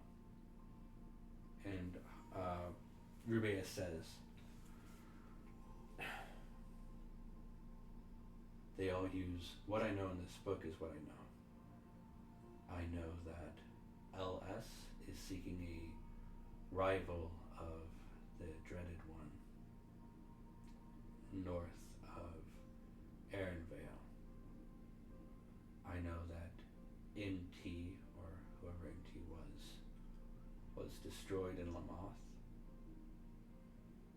I know that BO is seeking an artifact southwest of the Boraz Oasis. I know that there was an attempt to acquire some staff that failed. And I know that whoever V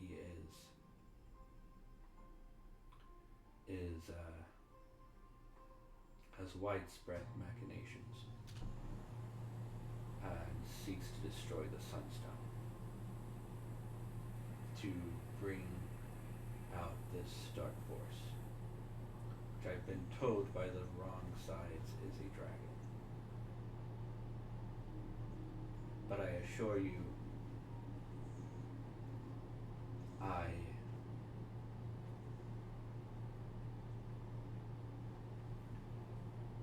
those days are behind me.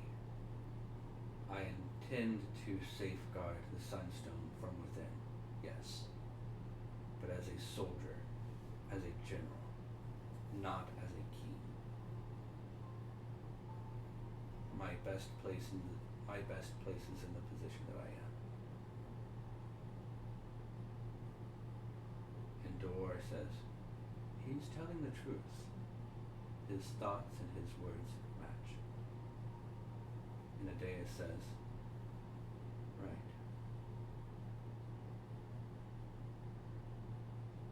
Well,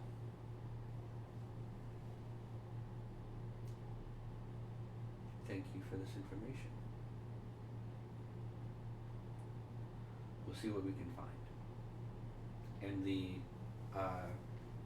the memory drifts away.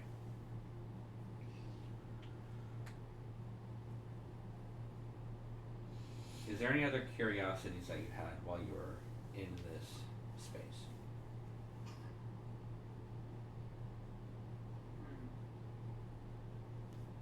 Anything more about Hanzo? Hanzo? Okay.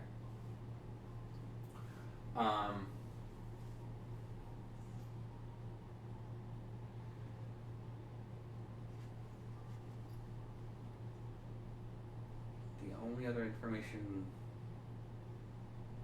with Hanzo, other than just casual conversations, casual like small talk, are hidden behind locked doors.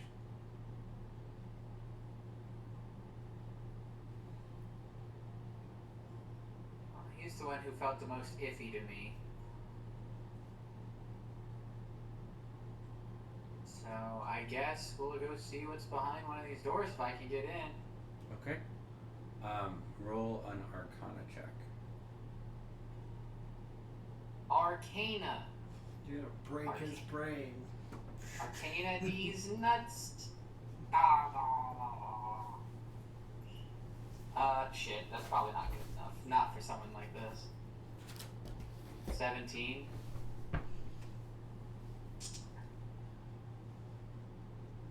Nope. He takes 24 points of psychic damage, and you also take this damage. And you are shunted from his mind.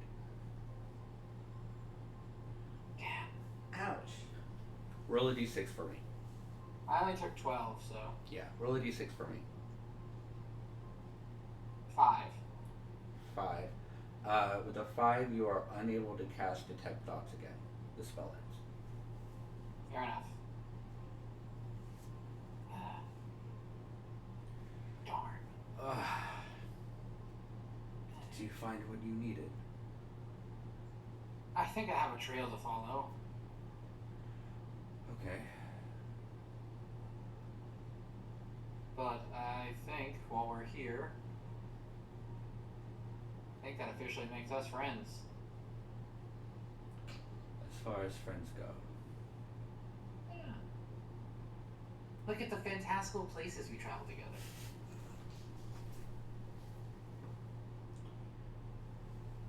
My friends and I, since based on what I saw you were very well informed anyway, are going to be trying to get the Emperor's son back. Of course, I saw your conversation with the Emperor.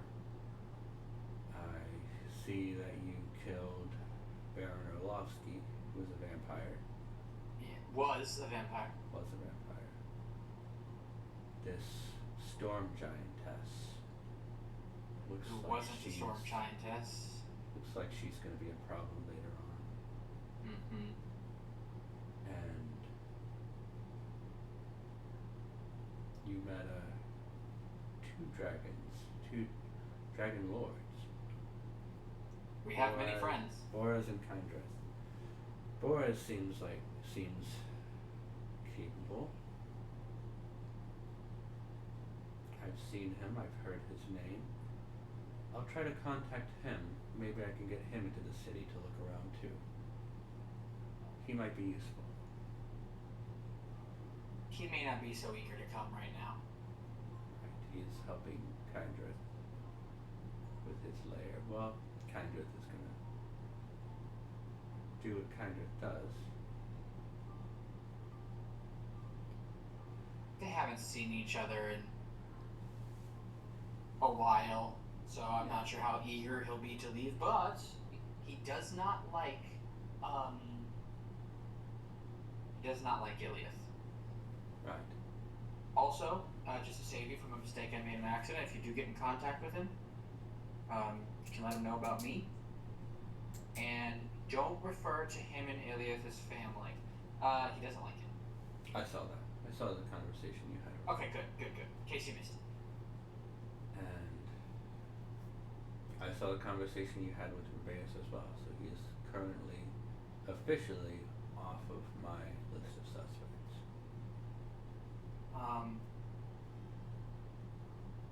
I don't know, something about your conversation with Hanzo doesn't sit right. Well, It just, everyone else that I was able to glean information that you spoke with, like, had reasonable, helpful, like, insight. But he gave you nothing. It's like he was trying to get you to leave. it's also the nature of our positions. We can't say things that we're working on necessarily with each other unless we're giving each other tasks. But even so, if I give him a task, he can't tell me necessarily information he has immediately. It's tricky. It's part of but he didn't necessarily give you anything. There may not have been anything to give. There may not have been, but I think nothing's a good place to start when everyone else has something. And yet that does not do anything to break my conviction on the others. No, When you I fish, tried to look you more use- into him. When you fish, you give the fish a little bit of something. So even though the others gave me some information,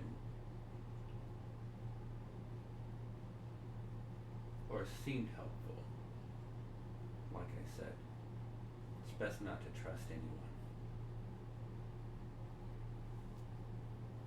Well,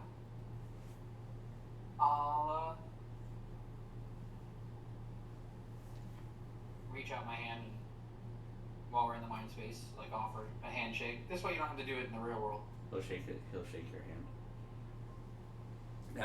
As he shakes your hand, you see the 5-pointed copper star on the back of his hand.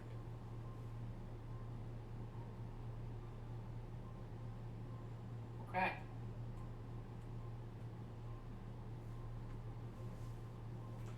I figure we'll trade from now on. Anything we learn? I'll tell you what I can tell you. Yes. But yes, I'll be in touch. It would be best if I can get Boraz into the city looking around. He'll be more open with information. Well, Given the nature of my job within the academy. however you can interact with us, we'll take it. As you've gathered, because your first memory that I got to see, you already knew where I was. You just didn't know who I was yet. Yes. Well met, though. Keep an ear out for some more stories. Sure there'll be some to tell. I'm sure. And I'll continue my investigation on the attack and kidnappings. I'm trying to backtrack through the footage to see if I can find strange moments throughout the party that may have tipped them off.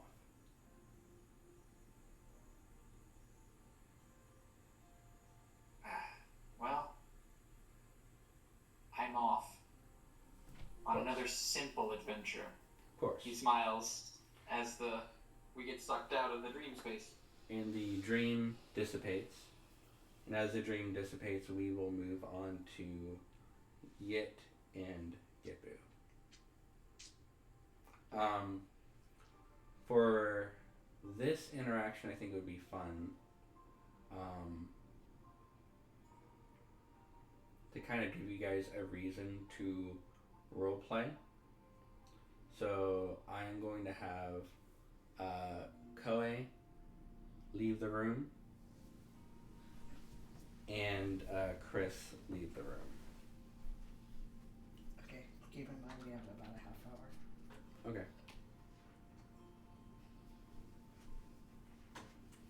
And Dan and Mason, you can unmute yourselves. Sup? So,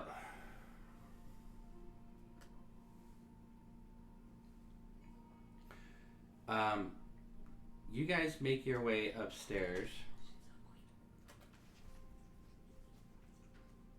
To Archmage Adeus's office, and you find a grand, illustrious office with a large cherrywood desk in the middle, set with gold filigree and gemstones along the sides of it. On his desk, you see a small planar orrery. You see a display cabinet to the right that has some books, a few other objects, some small statuettes, some more, like a small alchemy station or alchemy storage station that has places to pull out alchemy ingredients and material components, stuff like that. You see to the left is a heavy maroon curtain in front of a solid wall. And behind him is a large wall tapestry that shows a map of the known world. You see Merheim to the left. You see the islands of Aquilas. You see the continent of Avalon that you're on currently. And to the right is a depicted fog that tapers off to the edge of the tapestry. And as you come in, you see a small display with a smoky quartz ball on it that, as you enter the quartz turns blue. And Adeus is sitting at his desk, filling out paperwork.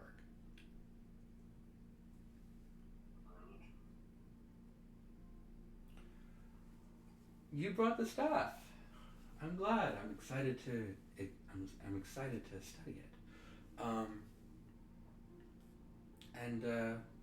Yet, you had something for me, correct? Yeah. And what How that ingot you want? may I see it? And he opens his desk drawer and pulls out a cloth sack. A coin purse, an empty coin purse. Snap my fingers and make the ingot appear in my hand. Perfect. As you make the ingot appear in your hand and you place it down, he says, "Very good.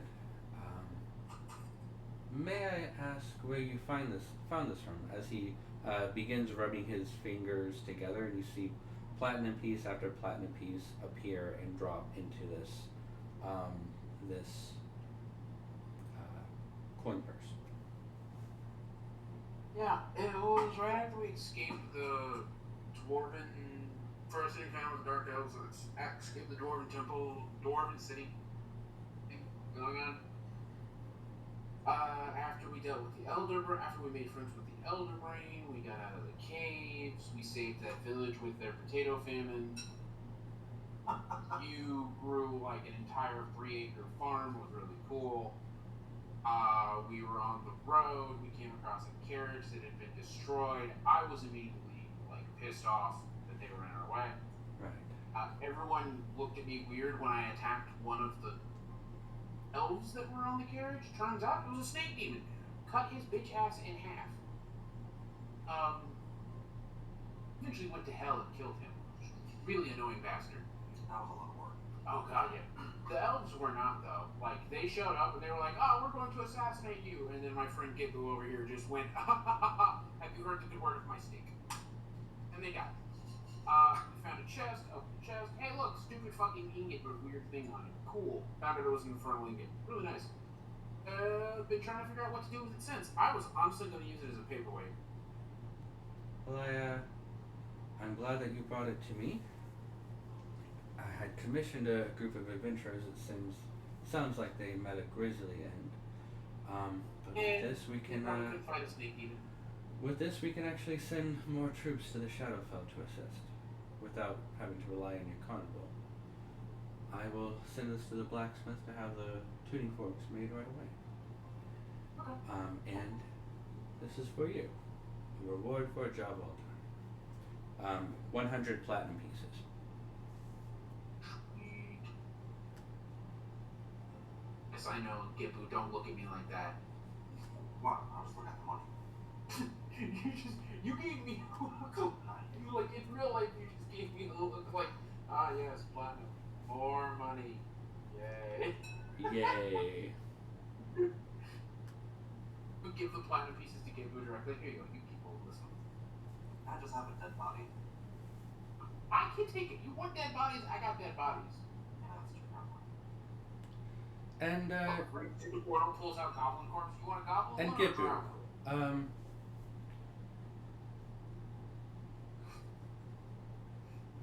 What's at the dead goblin? Put it away. I'll keep things for there. And Gippu. What's up? I see you've brought the staff. I'm excited to study it. Would you be willing to leave it in my care for maybe a week or two while I study the nature of the enchantments? I'd be happy to trade for another for my collection, as collateral, of course. I'll give your staff back after my research is complete, unchanged if not enhanced. Can you do that? Isn't that like your connection to your god type thing going on there? Yeah, Last time you put down a staff that was connected to a god, you damn near died. yeah, but that was... She was She was mean. She was a little salty. If there's a concern with the staff being cursed, I assure you that won't be a problem. No, it's not cursed anymore. That was taken care of. We went and saw God, and we also tried to beat the shit out of a god, and it was a whole different thing. I met Bahamut. Well, not Bahamut. I met one of Bahamut's wives. Yeah. Wives or husbands? I don't know. It's kind of hard to tell with the dragons. I got to throw darts at Bahamut. It was really fun. He's really nice. He didn't get mad. Interesting. I would like to show off my staff to you, but do I get incentive for this? I mean, he said he would. Of course. I have a wide selection of staves that I'm willing to trade for that while I study. I'm not going to leave you empty-handed. Promise we're going to go fight Lady of Night in like 4 days. Yeah, how... The week sounds long. We already have special events coming in less than a week. I mean, like, it's not my staff. I have no problem if you want to leave it. I'm just saying that, like, kind of a bad time. If this had come to us like a week ago, I'd be like, give it to him. Fuck it. Who the fuck gives a shit? We got a whole week. We're kind of dealing with the time schedule. Carnival's in town tomorrow. Yeah, I mean, knowing the carnival. We'll be fine there. The problem is that we go from the carnival to fighting bitch tits. I'm guessing she has tits. For all I know, she's a giant spider. That would be really funny. Probably when you missed out after the event. We're not in time tomorrow. In any short time, are you? I would like to study it now. I don't know how long my research would take. Let me enlighten the wizard. You seem to not grasp what time frame we're working on here. Oh, I understand what time frame you're working on. I do. So, unless you just want to borrow the staff for 2 days, we kind of can't give it to you. It's kind of like it helps Gippu be really strong, and we kind of have to go fight Big Tits McGee and charge an entire army. So, like, listen. At the end of the day, it's Gippu's decision. I'm just telling you that, like, you're kind of asking for us to give up equivalency to like half of our party, one half party member. Like a half of a party member is worth of power. I mean, with that staff, you're about half as powerful. That staff itself is like half as powerful as Janae. I roll a... Sweet. How about this? How about this? I know it's a lot. Let me give you a selection of staves to ponder. I'll tell you what they do, and I'll let you take a wand as well. Wand of Fireball.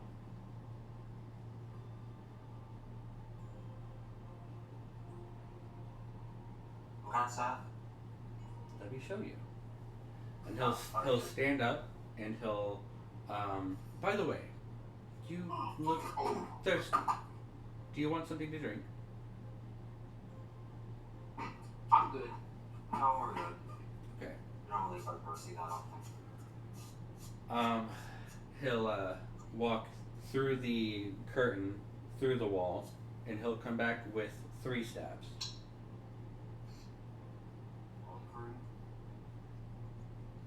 One of the staves is a staff of healing. It has 10 charges. You can cast Cure Wounds using 1 to 4 charges to cast it at 1st to 4th level. Lesser Restoration, Mass Cure Wounds, or you can cast Beacon of Hope. Beacon of Hope gives you advantage on death saving throws, and I think it does the same thing as the staff of alertness does something similar, but it gives you advantage on death saving throws and wisdom saving throws.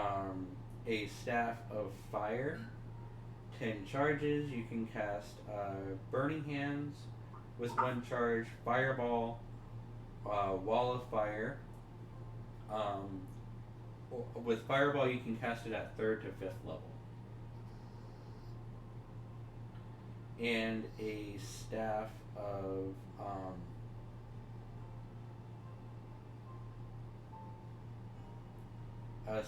Frost. You can cast Cone of Cold, Fog Cloud, Ice Storm, or Wall of Ice.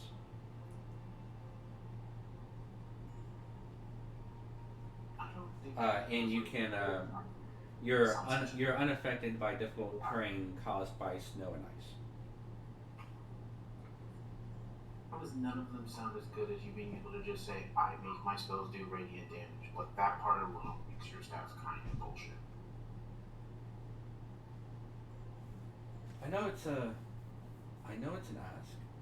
I know the staff is important to you, but it would do significant things for my research. And what is this thesis of yours for this research? The binding of druidic, divine, and arcane magic. Currently, when doing enchantments, you really can't combine the two. You can't really combine arcane enchantments with divine enchantments and druidic enchantments, but being able to do so would greatly amplify the quality of enchantments that we could do in the future.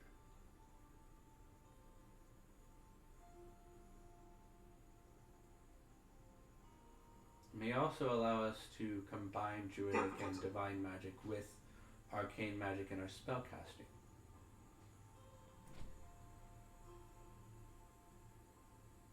And there aren't very many artifacts that belong to a deity themselves, so this really is not an opportunity I could pass up.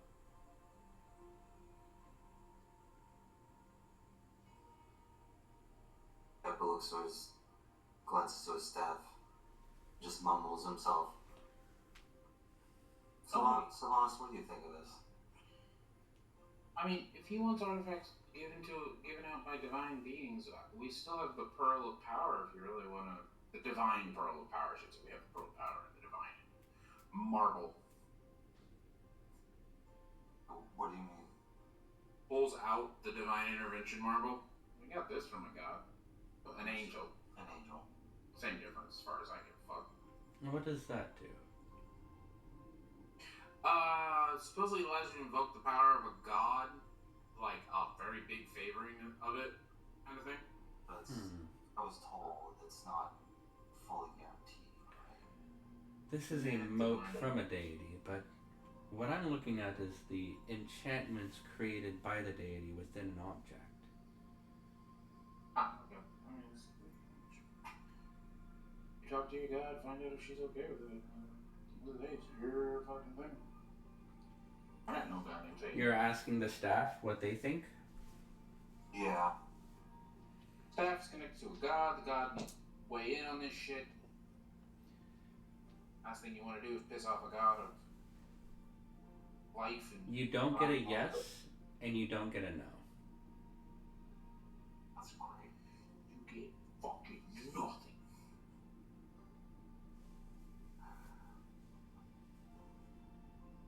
Okay, Arcane. I would legitimately not do it. Staff does like 13 different fucking things. Yeah, for some generic fire staff, for some generic healing or ice staff. Yeah, listen. Your staff does that already. Your staff already boosts all of your spells, including your healing ones. It makes mushrooms that can be used for health potions. I mean, 100% honest about it. I wouldn't fucking take this deal. I wouldn't take this deal on my worst day. Yeah, personally, I'm really healing against this. Okay. Because your staff does, like, with the puff shroom. I'm sure you mean good intentions, but with the kind of time they're in right now. Yeah, him offering to improve it sounds really sweet if we had the time. So maybe after this war. When you come back from the Shadowfell, we'll talk again. Yeah. I'd gladly do that, but we're in a bit of a time pinch. Also, we're like looking for a spy. There's not entirely zero-sum chance that he is the spy, so it's like, we gotta be careful of that too. You're not wrong about that. I don't think he's the spy, because... What if you're a spy? Listen, if I'm a spy, I'm a shitty-ass spy. Are you Spies saying? are supposed to not draw attention to themselves. What the fuck are you talking about? Are you saying that out loud in front of him? Sure, I ain't got no reason to fucking hide it. If he is the spy, okay, he can attack us. If he's not, okay, he's not going to attack us.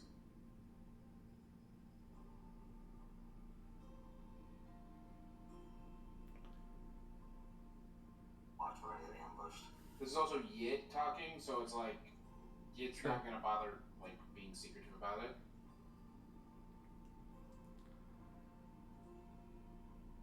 Gippu just kind of wobbles his wand around. The turtle wand? The turtle wand of rules? A little bit of small powders kind of just floating around. Well, if you insist on keeping the staff. Oh, Jesus. I'm already not liking this.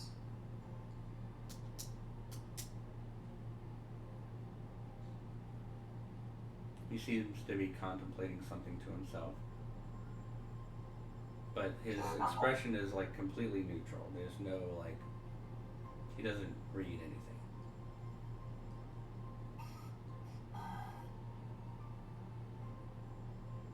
There's chiggers when we need him. In my bag. I'm gonna show up. Actually, you want to see something cool, wizard dude? So, I'm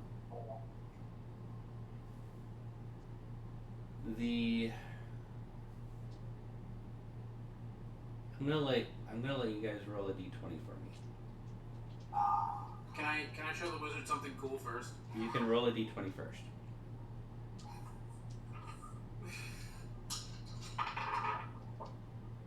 Go fuck yourself, Nat 20. 15. With a nat 20 and adding your wisdom modifier, what does that bring it to?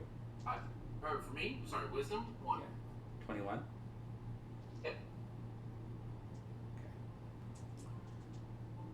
New memory set in. You remember your conversation up to agreeing to provide him the staff upon returning from the Shadowfell. You don't remember anything after that, other than having a generic positive conversation.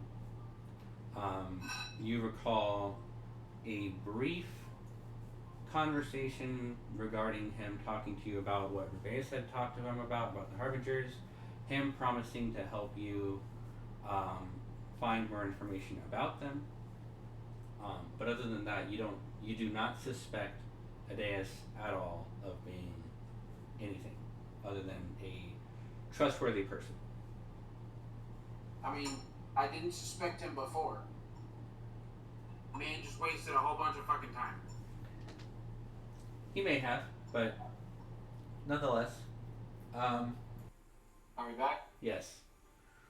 Okay.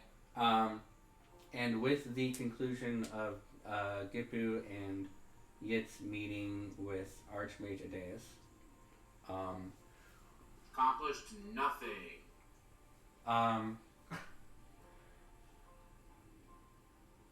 literally nothing. We got 1,000 platinum. We got 100 platinum. Mm-hmm. That's pretty nice. Yeah, so throw it in with the rest of the bullions we have. You run into Axia as both of you as he's leaving Door's office. And you have this moment where you come face to face with Axia, you knowing what Hope just told Janae. Unless he chose not to listen to the conversation. No, he said he chose to listen to it. Okay. I did hear it. Okay. So... Janae casts otherworldly form. Sprouts demonic wings. Shape changes into like a black crimson skinned tiefling. Just fucking menacing as fuck. Red eyes. Super sharp teeth. Just fucking seething. And I'm going to grab Axia. Okay. Both of his arms. Okay. Does Axia resist? No. Okay. And I'm going to use the teleportation scroll. Teleportation scroll or circle? Scroll. You don't have a teleportation scroll, Yes, do I you? do. I have from Boraz's horde. Oh, that's right, you do. Oh, shit. I'm going to use it. Where the fuck are you going? Now, could you please remind me of the wording of that spell? It's anywhere around this plane of existence, right? Are you going to kill Axia? I'm not going to let you kill the bard. I'm not going to kill Axia. Besides, I can just float down. I have a crowbar. I'm just gonna shake him a little bit. Hold on a second.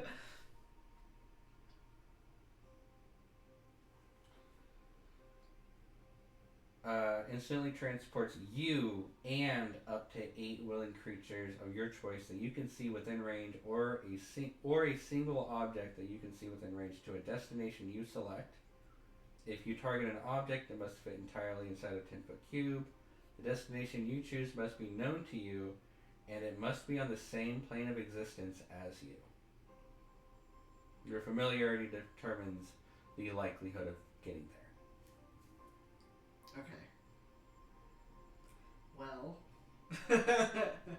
I have stargazed quite a bit, I would say, at the castle. So, but Okay. Axia probably isn't a willing creature. I don't know if Axia is a willing creature or not. Uh, Before you cast the spell and kill 2 members of the party, what are you planning on doing? Because Janae has a 22 intelligence, even though Koei might have an 11.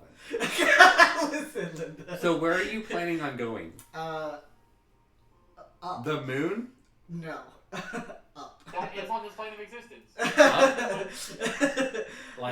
Like to an altitude where it's difficult to breathe.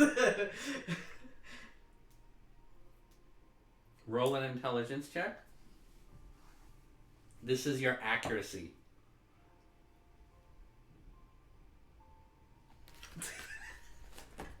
Intelligence. Like your mental accuracy. Okay. Mod or save? Mod. Okay. Oh, that's our. Oh. Okay. And with that, we will find out what happens next week as we close today's session. All right. We will surprise. Bye, guys. Bye.